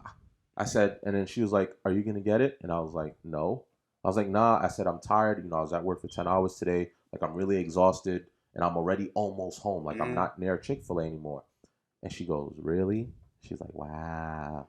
And I'm like, and then the Kevin Samuels in me came in. I said, let me ask you a question. The other day, right? And I said the other day when I asked you for some Haitian food, you weren't at work. You were off that day. You were at home with me. I said, what did you tell me? She was like, oh, you know, I told you I wasn't feeling. No. That's not what you said. There we go. I said, you know exactly what you said. And I said, it's coming back to bite you in the ass because you're not getting no Chick-fil-A. I said, any other circumstance, I would have went. But I said, there's times, and because she is who she is, I'm not going to do that to her all the time. But there's times where you have to remind them, like, yo, this is a give and go. Mm-hmm. I'm not saying she's not willing to sacrifice. She has a million times, blah, blah, blah. I'm talking about, like, the small shit. Mm. Like, yo, I would go to fucking Junior's to get you a cheesecake. That's right privilege. Now. Right. Woman privilege? Is that what we want to call it? That's exactly what it is. Oh, shit. And when I tried to explain it to her, I was like, yo, you literally said you didn't want to drive there. She was trying to do everything to explain the situation. So she was like, really not going to go. And I'm like, no. Like, you need to understand because we always do it. Because we bend to their will to some extent where it's like, you know what? Even if I don't want to do it, I feel bad. Like, damn, my woman's hungry. You know what? As a man, I want to make her happy. Let me just go. It's my wife, whatever. But I was like, today. I had a homie that pretty much had the same situation. Mm. But, I mean, like, his girl was coming home and he asked her to pick up something on the way home. Already? It's on the way. It's actually on the way. It's not like your situation where it's away. It's on the way. And she pretty much barked at him like, I don't want to pick it up or whatever. Mind you, he have the kids. Mm-hmm. And she blacked on him because she didn't want to go pick up whatever he wanted, right? Mm-hmm. But I know for a fact, he would do anything for her. Like like you said, he would go, whatever food that she want, no matter where it's at, he goes get that shit. I be with him sometimes. He'd be like, yo, I'm about to pass by your crib and go drive to the spot to get some food for me and my girl and kids or whatever. Come through? Yeah, even come when through. We don't want to. Yeah. No, I'm pretty sure. You think I'd always be in the mood to just get up and, what do you need? Yeah. Especially when we're playing our games. Exactly. I'll relax time. Well, you guys are pretty much proving a point that, especially what you said. So, I asked you. You said no. This is what happens. All right. So this is how I process. Wait, but I would do it for you though. Mm-hmm. I ain't a bitch. Yeah. Not finna bitch about it. Because this is going to turn into a fight. Mm-hmm. And you're going to drag it. And then I'm going to end up. Oh, no, that's the problem. All of that process in a man's head before going, all right. Okay, boom. Now, like we just was talking about, there's woman privilege. They have the ability to start changing their story, right? Mm-hmm. This is not considered a lie to them. This is not lying to them. Mm-hmm. One moment they said, I don't feel, point blank, done. That's it. Okay. Next time you mention it, I wasn't in the mood, but you didn't say that. But that's what I was feeling. Oh, fucking K. We all got to be Mother Nature in this bitch now. Yeah. I got to just feel what you feeling. Yeah. I got to understand what you feeling all the time. And why you switching your answer? I'm not switching. So you didn't say that though. Now all of a sudden you're making a big deal out of something. Now I'm making a big deal by pointing out the fact that I take it on the chin and keep it moving. Right? Yeah. Now, but then when I pointed out, oh, why you want to fight? Hey, fight? There we go. That was crazy. you OD though. Point it out. And it's like, bro, are you serious right now? So I got to go to this degree to point out that I do something that you wouldn't sit here and do. I'm bitching. I'm making a situation. I'm making an issue. Okay, this is when the Kevin Samuels come in, right? This is why I say that. The reason why I say that is because you're being masculine right now. You feel like you're old when you didn't actually do the work. Yeah. That's what I mean by masculine. What work did you? I worked 10 hours, 12. Didn't say you didn't work. Yeah. I said I worked 10 to 12. What was your number? No. Fuck that. What was your number? Men and women should be equal, right? What was your number? Okay, your number was 8. Maybe 9. That's fine. Okay, do you want to go to the statistics of what was done at each person's job? Yeah. Because that's equal. Yeah. Right? So you don't want to be equal. You don't want to be technically or logical equal. You want to be emotionally equal. Okay, well, guess what? I feel like shit. Yeah. Oh, yeah, I feel like shit today too. No. All the time. Yeah. All the time I feel like shit. But every single day I feel like shit. I still do it. I'm not even going to mention doing anything. I feel like shit every day. Yeah. What do you mean you feel like? I feel like shit every single day. Yeah. Because I don't get offered the same that I'm offered. I feel like shit every fucking day. Yeah. There's not there's no console that comes after that. Yeah. No. What you mean you feel like shit? So I don't do all it. But you see the defensiveness that comes in. Here's the thing. If we call anything out or we address it, right? And I call it getting in my Kevin Samuels bag, right? I had to do that today. It's almost like, so you're really not going to do it? It's almost like it's coming off like I'm being petty. It's not that I'm being petty. I'm just trying to highlight when I was hungry and I asked you for something specific, you weren't willing to do it. You didn't want to do it. Whatever. You were tired. And I took that and I was like, all right, maybe she's tired. Whatever. She don't want to go. That's fine. I let it go. I went about my business and ate whatever else I ate. Cool. But when I'm in the same shoes, you're not going to make me feel like shit. Guilt trip you. Yeah, you're not going to do all of that because there goes that women privilege, right? Am I going to do that all the time? Absolutely not. Does she sacrifice and do shit for me? Absolutely. But I'm talking about the small shit when it matters. I already told my shorty I'm going to get her, I'm literally going to fucking try to copyright for her. Can you do me a favor? Yo, when I tell you, if I had a fucking nickel for every time she said that shit in the house, can you do me a favor? Yo, the remote could be right here. In the center. She's right here, this bear, and I'm here. Can you do me a favor? Can you pass me the remote? And I'm like, all right, babe. Like, I get it. You may have to, like, extend yourself a little bit, but you can reach it. Did you have to disturb? You know what I'm saying? But I do it. So it's the can you do me a favor? Can you do me a favor? Now, if I say, can you do me a favor? It's a probability. Oh, I'm tired right now. Or So it's funny. I mean, and I guess, that's why I say it's very important to give a Kevin Samuels moment because we rarely do and we barely do it. And I think because of that, they get spoiled with that behavior. So I will hold myself responsible where I don't, call her out on it more often. It's been already over a decade. It's too late. She's already stuck in her ways. So at least now, just try to make her a little aware, like, hey, see it from my perspective. She couldn't get mad at me. She had to take the loss. She was like, oh, fuck, I can't be mad at him. I did tell him I didn't feel like going to get his food. So she had to take the loss.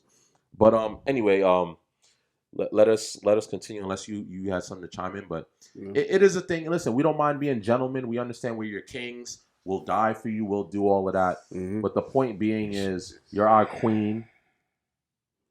Be willing to die for us. Be willing to do the small things as well. And that's all, and I'll leave it at that. But let's. This is Sparta. But y'all gotta come get y'all girl right here. I don't know who needs to give her the training. If this is that new generation, and she's part of our generation. She's at 31.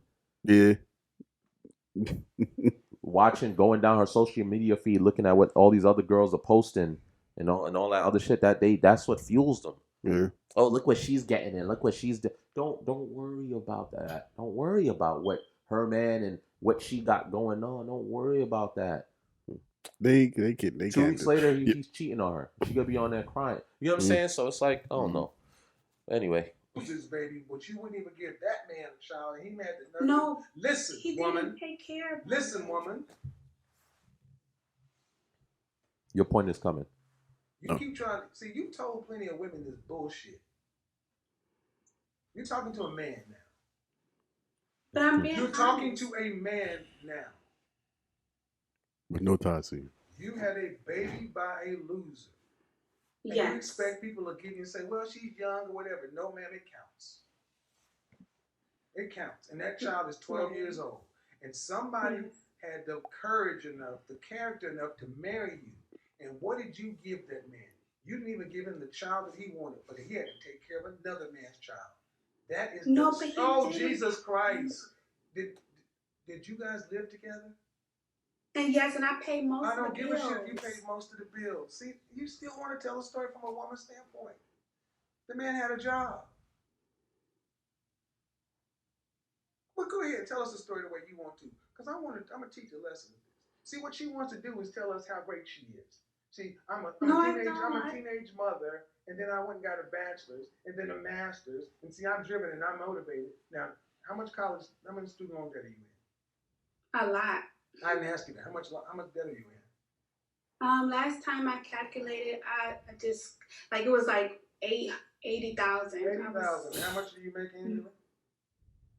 I am making 65. And how much is your janitor husband? I'm sorry. How much did he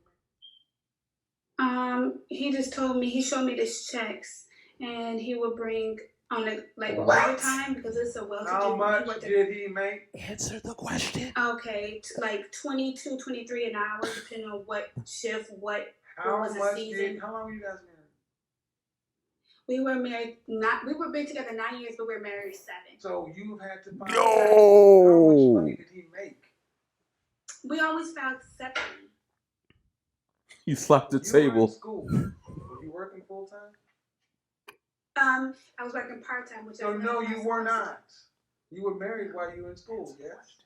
Yes. So who paid the bills while your married ass was in school? Me and him. No, he paid the bills. You were working part-time. No, but I was still paying Oh, them. Jesus Christ. Listen, this wonder why. It's simple math, man. Could you have afforded to live and go to school without him? No.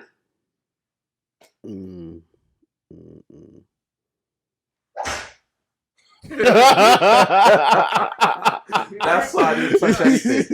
You got your bachelor's. Did he have a college degree? I did that Did way he have a when he college wasn't in a degree? picture. Did he have a college degree? I don't know. We weren't together when I got my bachelor's. Okay. I started over in nursing. I got my RN later, so I had my master's. All right. So when you were... Did he get his bachelor's? How long? 9 years? yes. But you were married 7? Yes. You're 31? Yes. You've been together since you were 22? Yes. So when you were in college for undergrad, were you guys living together? No, I met him soon after I graduated. When did you got married after you graduated from college? Yes. Right. And how much debt were you in when you graduated from college? A lot. Right. And what age did you get married? 22? Yeah. Right. You guys moved into an apartment? Yes. All right. And then he had a job as a janitor. Well, when we first moved in, he didn't have a job, but I believed in him. I don't give a shit. He got a job. Like you said, when you were in grad school, you couldn't have done it without him, could you? No, when I was in nursing school, I couldn't. And let me guess, and when did those student loan payments start? When did you have to start making payments? After grad school? Yeah. So you didn't have to make any payments on your undergrad? Yeah, I had to make payments on my undergrad. You had to make payments on the undergrad while you were in grad school, right? No, it's on hiatus when you were in school. So after you got out of grad school, yeah, and you graduated grad school, what year? I don't even know. I'm just so tired. I'm just so I don't want to frustrated. hear this. Sorry, That's when they sad losing. shit. They don't want to talk no more. I'm tired. I don't want to hear this. Sorry, what was me? You're supposed shit. to be my brother. You're alpha. I don't want to hear this no, because I'm tired of black women like you who reproduced and had a child and wants goddamn excuse and then you get rid of good men because you think you all that. No, I don't want to hear it, ma'am. You graduated with your master's in 2 years.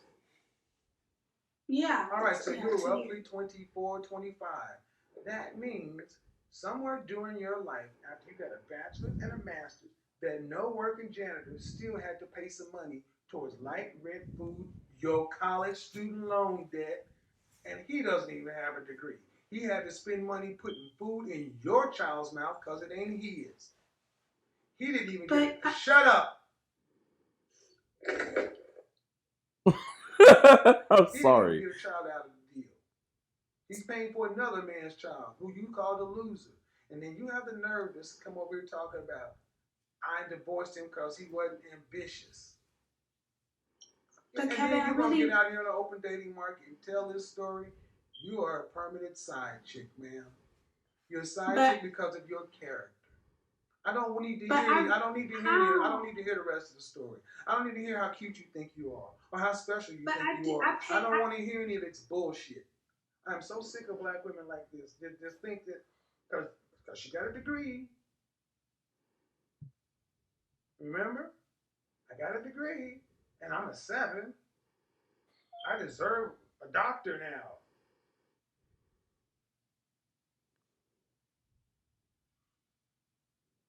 It's these level up channels that do this shit, man.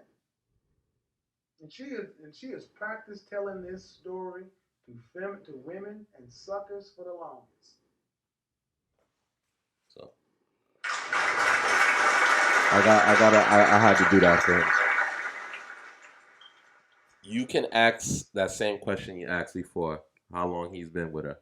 I don't need to ask it now. Been together for 9 years. Got married for 7. Daughter is 12, which means he was introduced to that child when she was 3. Most of her life. Yeah. Basically raised that child. I'm gonna give this one take, and y'all can have the floor with this one. The only thing I heard out of her was just trying to take any credit that he could have possibly received. Did you work part-time? Yes. So that means he was taking on a majority of the bills. No, I was helping. No, you're working part-time and you're in school. There's no way that part-time money is making a dent where it matters. Maybe a cable bill, maybe a light bill, not rent, not student loans, the child. She took every opportunity to just try to not give him any credit for anything that he has done. Basically, when you were down and you didn't have it, you basically said without him, you wouldn't have been able to do any of it. But now that you've achieved it and you have it now, you repay him by divorcing him. In my head, he's kind of annoying me a little bit because, again, he was with you when your daughter was 3. He asked you to have a child. He stayed with you for 9 years and you didn't want to give him a child? To me, that's crazy. I wish he would have been the one to leave. It must be killing him, the slap in the face. When you were down and out, when you were trying to build yourself, I was there. I was holding the bills down. I was doing all of this shit. Every question he asked, it was just I got my master's and bachelor's, and no one fucking asked you that. Some women, when y'all do that shit, answer the fucking question. Like, y'all go to everything else. I didn't ask you that. We're not talking about that. She was just trying to really make herself seem like, oh, I'm pristine, and yes, this and that. No, like, give the man his credit. He was carrying you for a long time, and now that you're in a position where you're up, you have these 2 degrees, you have a master's, and you're making 65. I hate to break it to you, sweetheart. I know retail luxury managers that are making 6 figures that have no degrees. I know people that do plumbing, lighting, that just took a trade that are making more than 65. bro, you can go get an IT certificate right now, making more than 65. So it's like the fact that what annoys me is that she just didn't appreciate him, and then the fact that you just didn't give him any fucking credit for anything. Like she tried to take, oh yeah, he's around the child, but he didn't pay for anything for the child. Shut the fuck up. Shut up. How can he possibly be married to you? You're gonna marry a man that doesn't do anything for your child? He didn't pick her up from school. He didn't tuck her into bed. He didn't make sure she brushed her teeth. He didn't take her to the doctor's appointments. He wasn't taking her to the dentist. No, he didn't. No field day trips. Nothing. He didn't take her on vacation. Didn't buy her any Christmas gifts. Nothing. Come on now. And I'll leave it with that. That if anything, that's my biggest takeaway from that shit. Like some women will not give fucking credit where credit is due. What the fuck? Like now you make more than him. Now you talk. Mm-hmm. When he was carrying you, you were fine with him being janitor Joe. You were fine with everything. 22, 23 an hour? That is not bad. Facts. Are you fucking kidding me right now? She said 65,000. What is that? Oh, I'm sorry. 65,000. Break that down. Quick, Jimmy. Quicker. You're like about $2-3 higher than him. And this is the shit I don't like, man. I don't like it. No, I'm not saying it's all women. But fuck it, a good percentage. It is a high-ass fucking percentage. The minute y'all make more money, I don't know what happens, what transforms in your mind. That doesn't mean belittle your man. When you were fucking just paying the cable bill and he had to grind it out, these are the kings that you keep with you, that you remember. It's crazy because if it was the other way around and your woman was carrying you and holding you down, what do you think you're going to do when you get a come up? What's the first thing you think you're going to do? Baby, here's that house. Here's that car. You never leaving her. You're going to value her even more. You're going to become the equivalent of LeBron James' wifey or Conor McGregor's wifey. That's even a better story. That found him when he was a bum in the streets and gave him a place. Come on, man. You don't know people's potential. That shit's crazy. But anyway, I'll leave that for y'all, man. My apologies. That shit pissed me off. It's self-explanatory to me. That shit is crazy. I think maybe her love was more tied into materialistic things, maybe, and that's why when she got up, she decided to part ways, and that's when we going back to what we talking about. You can't put your love onto materialistic things because once that materialism is gone, then what do you have? What would you have left to support your love? You just gotta love the person that you're with for who they are. Well, for who they are and like how y'all grow together. So trash. You used them. Yeah. You fucking used them. Yeah, she did use them. That's how I see that shit. That is a trash. Got you through all that and then you divorced them. That is a use. Trash. I'm sorry. Trash. Mm-hmm. The fact that you really denied him a child. That's another thing that's just driving me nuts right now. Anyway, yeah, ladies, y'all gotta come grab her. That shit's crazy. Probably didn't want to have the child because she knew she was going to divorce him. 9 years is a long time, bro. I'm pretty sure he asked for that child. Like, you got married, bro. You trying to have a kid maybe a year into that, 2 years, maybe 3. I doubt he waited 9 years to be like, let's have a kid. To me, that's crazy. And then she's really trying to justify the shit. And that's what they do. They really try to justify it. But this is Kevin Samuel. He's necessary, like you said, because other women get to hear how crazy that shit sounds. Like, if you listen to that, you can't sit there and be like, yeah, she has a point. If you do, there's a prop that you're another toxic one. That shit's crazy. Anyway, since we talking about salaries, I'm mad that's fucking. I didn't even notice that was Dave Chappelle. I ain't gonna even hold you, bro. I'm looking at it like, who the fuck is that? I don't know if y'all seen this episode before, but I thought it was a good little touch to it, maybe, sort of. All right, so basically, this topic here is where they're saying, there's people that want to make a high amount of money, right? In this case, it's $20. But they have the work ethic of $3 an hour. And I've seen that so many times, right? There's 2 cases to this, right? It's either you do have that work ethic and you busting your ass, but your boss, your whatever, the company, they just choose not to acknowledge you. Yeah. There are companies that are just shitty like that, and you just got to take your talents to South Beach. Mm-hmm. It is what it is. Yeah, that's right. However, there are men or females out there that literally I've seen myself where it's like, yeah, I want this position, or I want to be paid this much. But when you come to work, you're not doing anything, nothing at all. For the companies that do acknowledge and do give the raises and do all of that, they're not gonna. It's like you come to work and you want to do the bare minimum. The people that get the raises, the people that get the promotion and stuff like that, they're going out of their way. They're working crazy overtime. They're taking initiative and doing shit that's not even in their job description. Where you don't have to worry about that person. When they come to work, you're not like, hey, what are you working on today? Or blah, blah, blah. You just know shit is getting done. That's the work that gives 20. Some people are just so fucking entitled. They just feel like, you ever had that homie where you working at a job and they see you're all right, you have on good clothes, you're happy, you look like you have a decent life. Them, no job experience, never wanting to work. They're like, nah, that's not for me. I mean, nobody wants to fucking go to work, but we got to do what we have to do, especially if you have a family you want to provide. And then they just come to you out of nowhere. No job experience. Yo, your job hiring? They are actually for this position. Oh, what do they pay? All right, this is paying, it's paying like 13 entry level.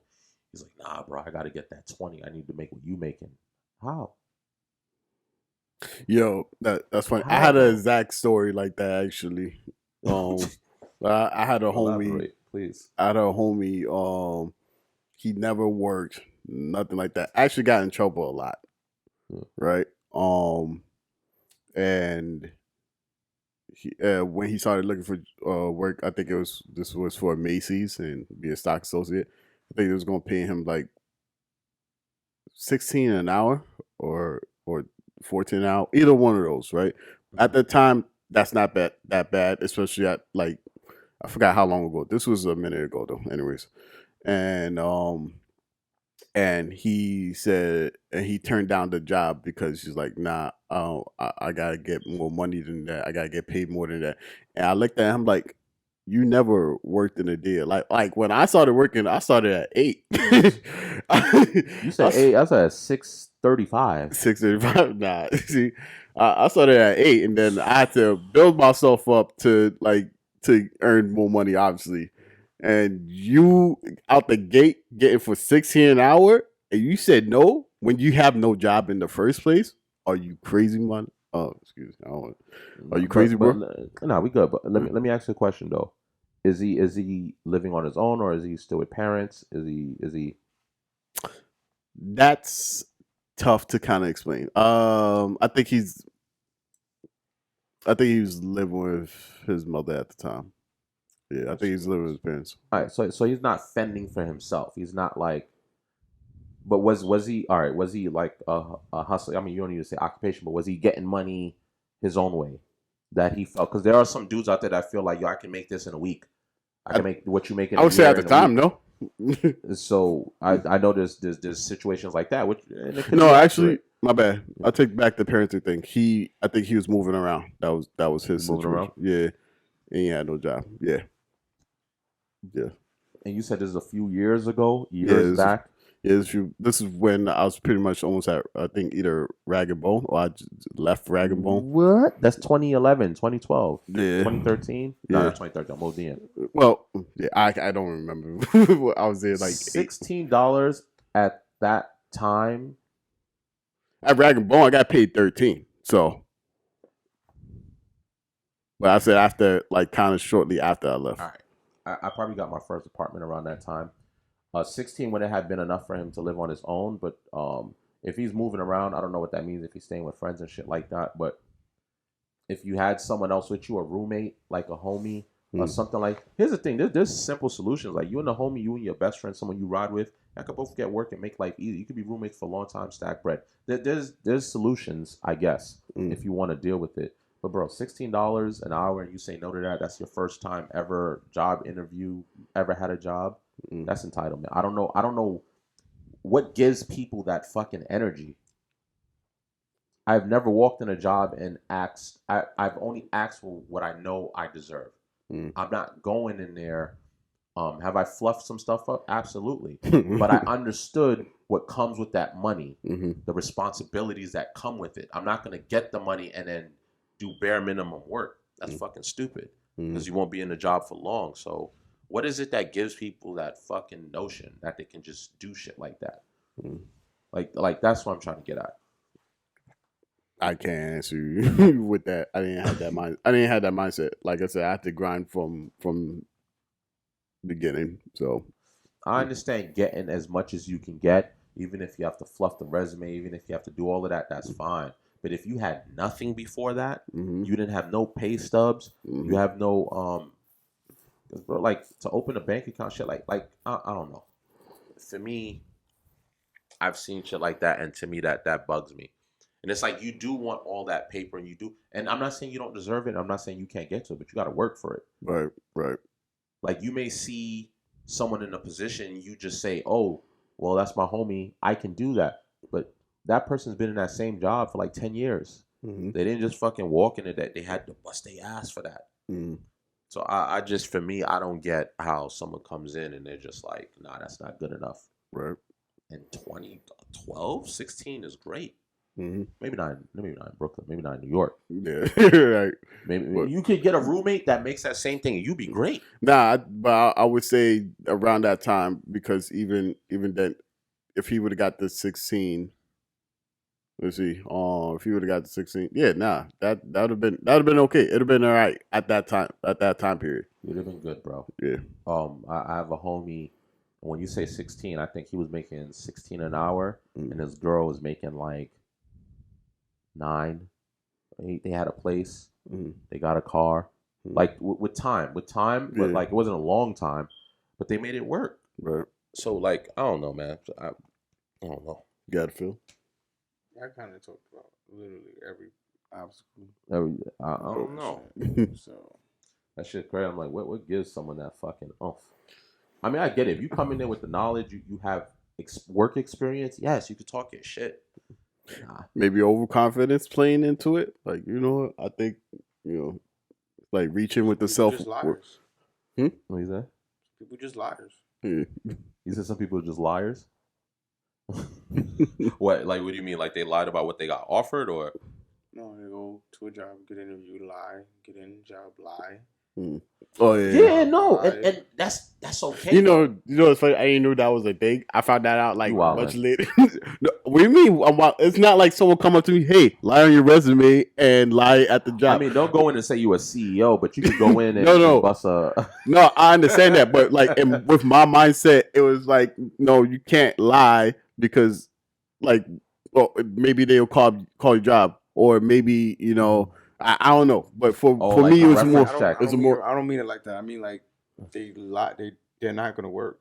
Oh, okay. Like they don't. They have zero intent of working at all. They just want to check. Yeah. Yo, bro, you got to do a stand here. You all want to go home. Lying. Don't want to work. They get the whole. Don't fucking waste my references. Don't ask me for it. My job's not hiring. I don't know nobody hiring. Like to the point where it's like, even if I do feel someone is worth that effort, I'm terrified of the risk, just because of 2 past experiences. So it's like, if you my man's, or you my homegirl, you get me an opportunity, I can't embarrass you. Even if I'm miserable at it at the job, I'm gonna do it professionally, 2 weeks, right, and just dip off. So at least it don't make you look too crazy. But nah. My experiences were terrible. So, like, for me to take that risk now, like, nah, I can't do that. I can't do that. My thing is that I would leave for a better job. Like, not grimy. I'm respectful to everybody. I'm leaving the last day, but 2 weeks or whatever. He said, I'm not going to just walk out on y'all. I'm going to give y'all a little notice. Get in, build your experience. I'm getting paid $12 an hour. Okay, cool. I'm telling you right now, in 3 months, tops, if that, I'm gonna find a job that's paying literally $2 higher than this. Yeah, right. Yeah, but that's what you're supposed to do. Boom, yo, I got the job. You got the job. Yo, yeah, today's my last day. Out. But you have. Here's my thing. If they value you, they're gonna counter. That's what they're gonna do. And if they don't counter for whatever the reason, whether they don't have it or not, No job I've ever been encountered. Well, then you did. They don't counter. They're not built on countering. They're built on. Are you Actually, sure? I've been a. No. Are you sure? The type of job that you're in, that would have more of a counter. Like Yeah. because they could do that for specific people. They can have you at 29 and have everybody else at 16, and nobody needs to know about it. Actually, I had a job that straight up politics. That's why they don't want you to tell Because nobody. certain jobs, it's not like that. Like everybody's had a certain person, like so nobody can get hired. Well, I'm gonna ask for a raise. How long you been here? 5 years. You ask for a raise when? Almost every year. I'm out next week. Damn, you just got here, and I'm leaving. Nah, that gotta be In order for me to take that kind of L, that means I already had some sort of money and I already set up a foundation. I'm just working because I'm bored. There's no way I'm there 5 years and you not giving me a raise. 5? He said 3 weeks I'm out the door. He said, you say no more. I'm not sitting here for 5 years to hear a no. I mean, yeah, it's like company gotta. That's pre-pandemic, so we can't blame it on the pandemic. Right. I understand. I'm not gonna lie to you. If you lied about a raise, I'd leave.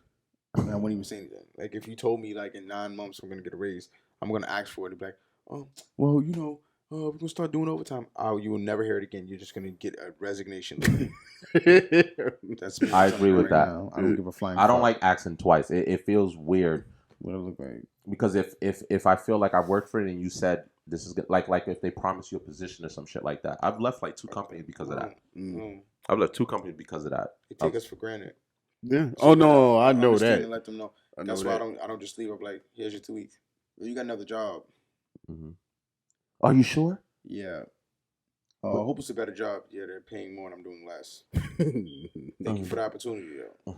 Right. Are you sure though? Like it's you've been with us a long time. Look, I'm pretty sure we can. Maybe if we, are you gonna match or not? No. I had that. I'm like, are you gonna give me like 23? I had a We're job. gonna have to speak about that. If you can put that in writing today, and I don't have to get on the ladder no more, we're good to go. I don't know if I can do. All right. Sucks for you. That's it. Yeah, you have to value your talents, man. There's a reason why in every other profession, especially sports, you perform, the higher the pay. If you try to leave, they're gonna give you whatever you want for you to stay. So, and you're right, it does depend on like what field, but that's bullshit. Every a job is a job. Everyone should be. You know what I'm saying? It's a fucked up situation. There was a particular thing I seen on Twitter one time, and they said if, like I said, a job will it had a list of things like a job will fire you for this. You gotta ask permission to take time off. You gotta do that, but it's like the job, the minute that you don't do what they actually do, they fire you. They can fire you at any time. Keep sacrificing family, absolutely. time, this, that. It's like that always stuck with me. I'm like, I don't even care. Like you don't matter. The same way how you look at me and go, you're a number. I look at you and go, you're a job. Yeah. Go on to the next one. We can always find the next one, just like you can find another employee. Yeah, no, absolutely. No, absolutely. Know your worth. Know your worth. Yeah, know when to leave, man. I mean, don't fucking quit with no backup. But like once you see the spit in your face, start packing the bags. You don't need to let nobody know. You go regular Joe. Nobody need to know it. Just one day you show up, and I'm out. I'm out. And do the job that you're paid for. Yeah. And sometimes, like, even if they do match it, though, if they didn't treat you right in the first place, and it took for you to even put in a 2 weeks for you to get it, for them to stay. Yep, they gonna terrorize you. They gonna give you the money, but boy, don't ever stay. I never do that. I'm going. Offer me the world. Good. You know what you're doing? You're giving me good luck for the next job. But also look at it this way: they give you the counter offer. They do either match or they even offer you a little more. You stay. Guess what happens? Now you lose that other job opportunity that was willing to give you what you wanted. 2 weeks. Yeah.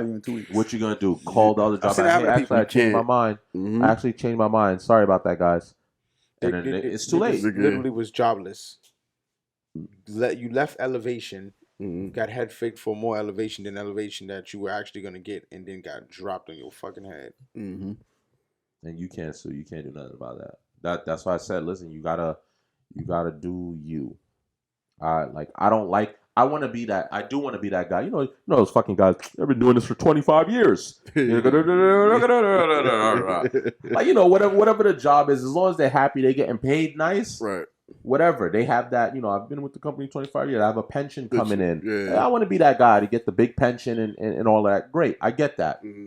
But nah, I'm trying. But like if I see any, I learned my value early. And when I was a kid. Yeah, they was overworking me. They was doing whatever, no appreciation, no raise.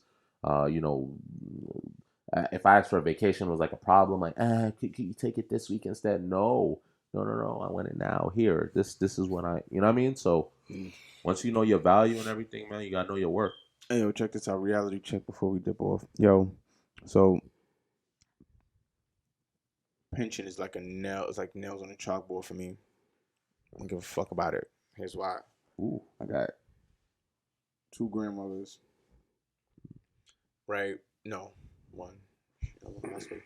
But she basically has busted her ass. Colleges, got the whole spill.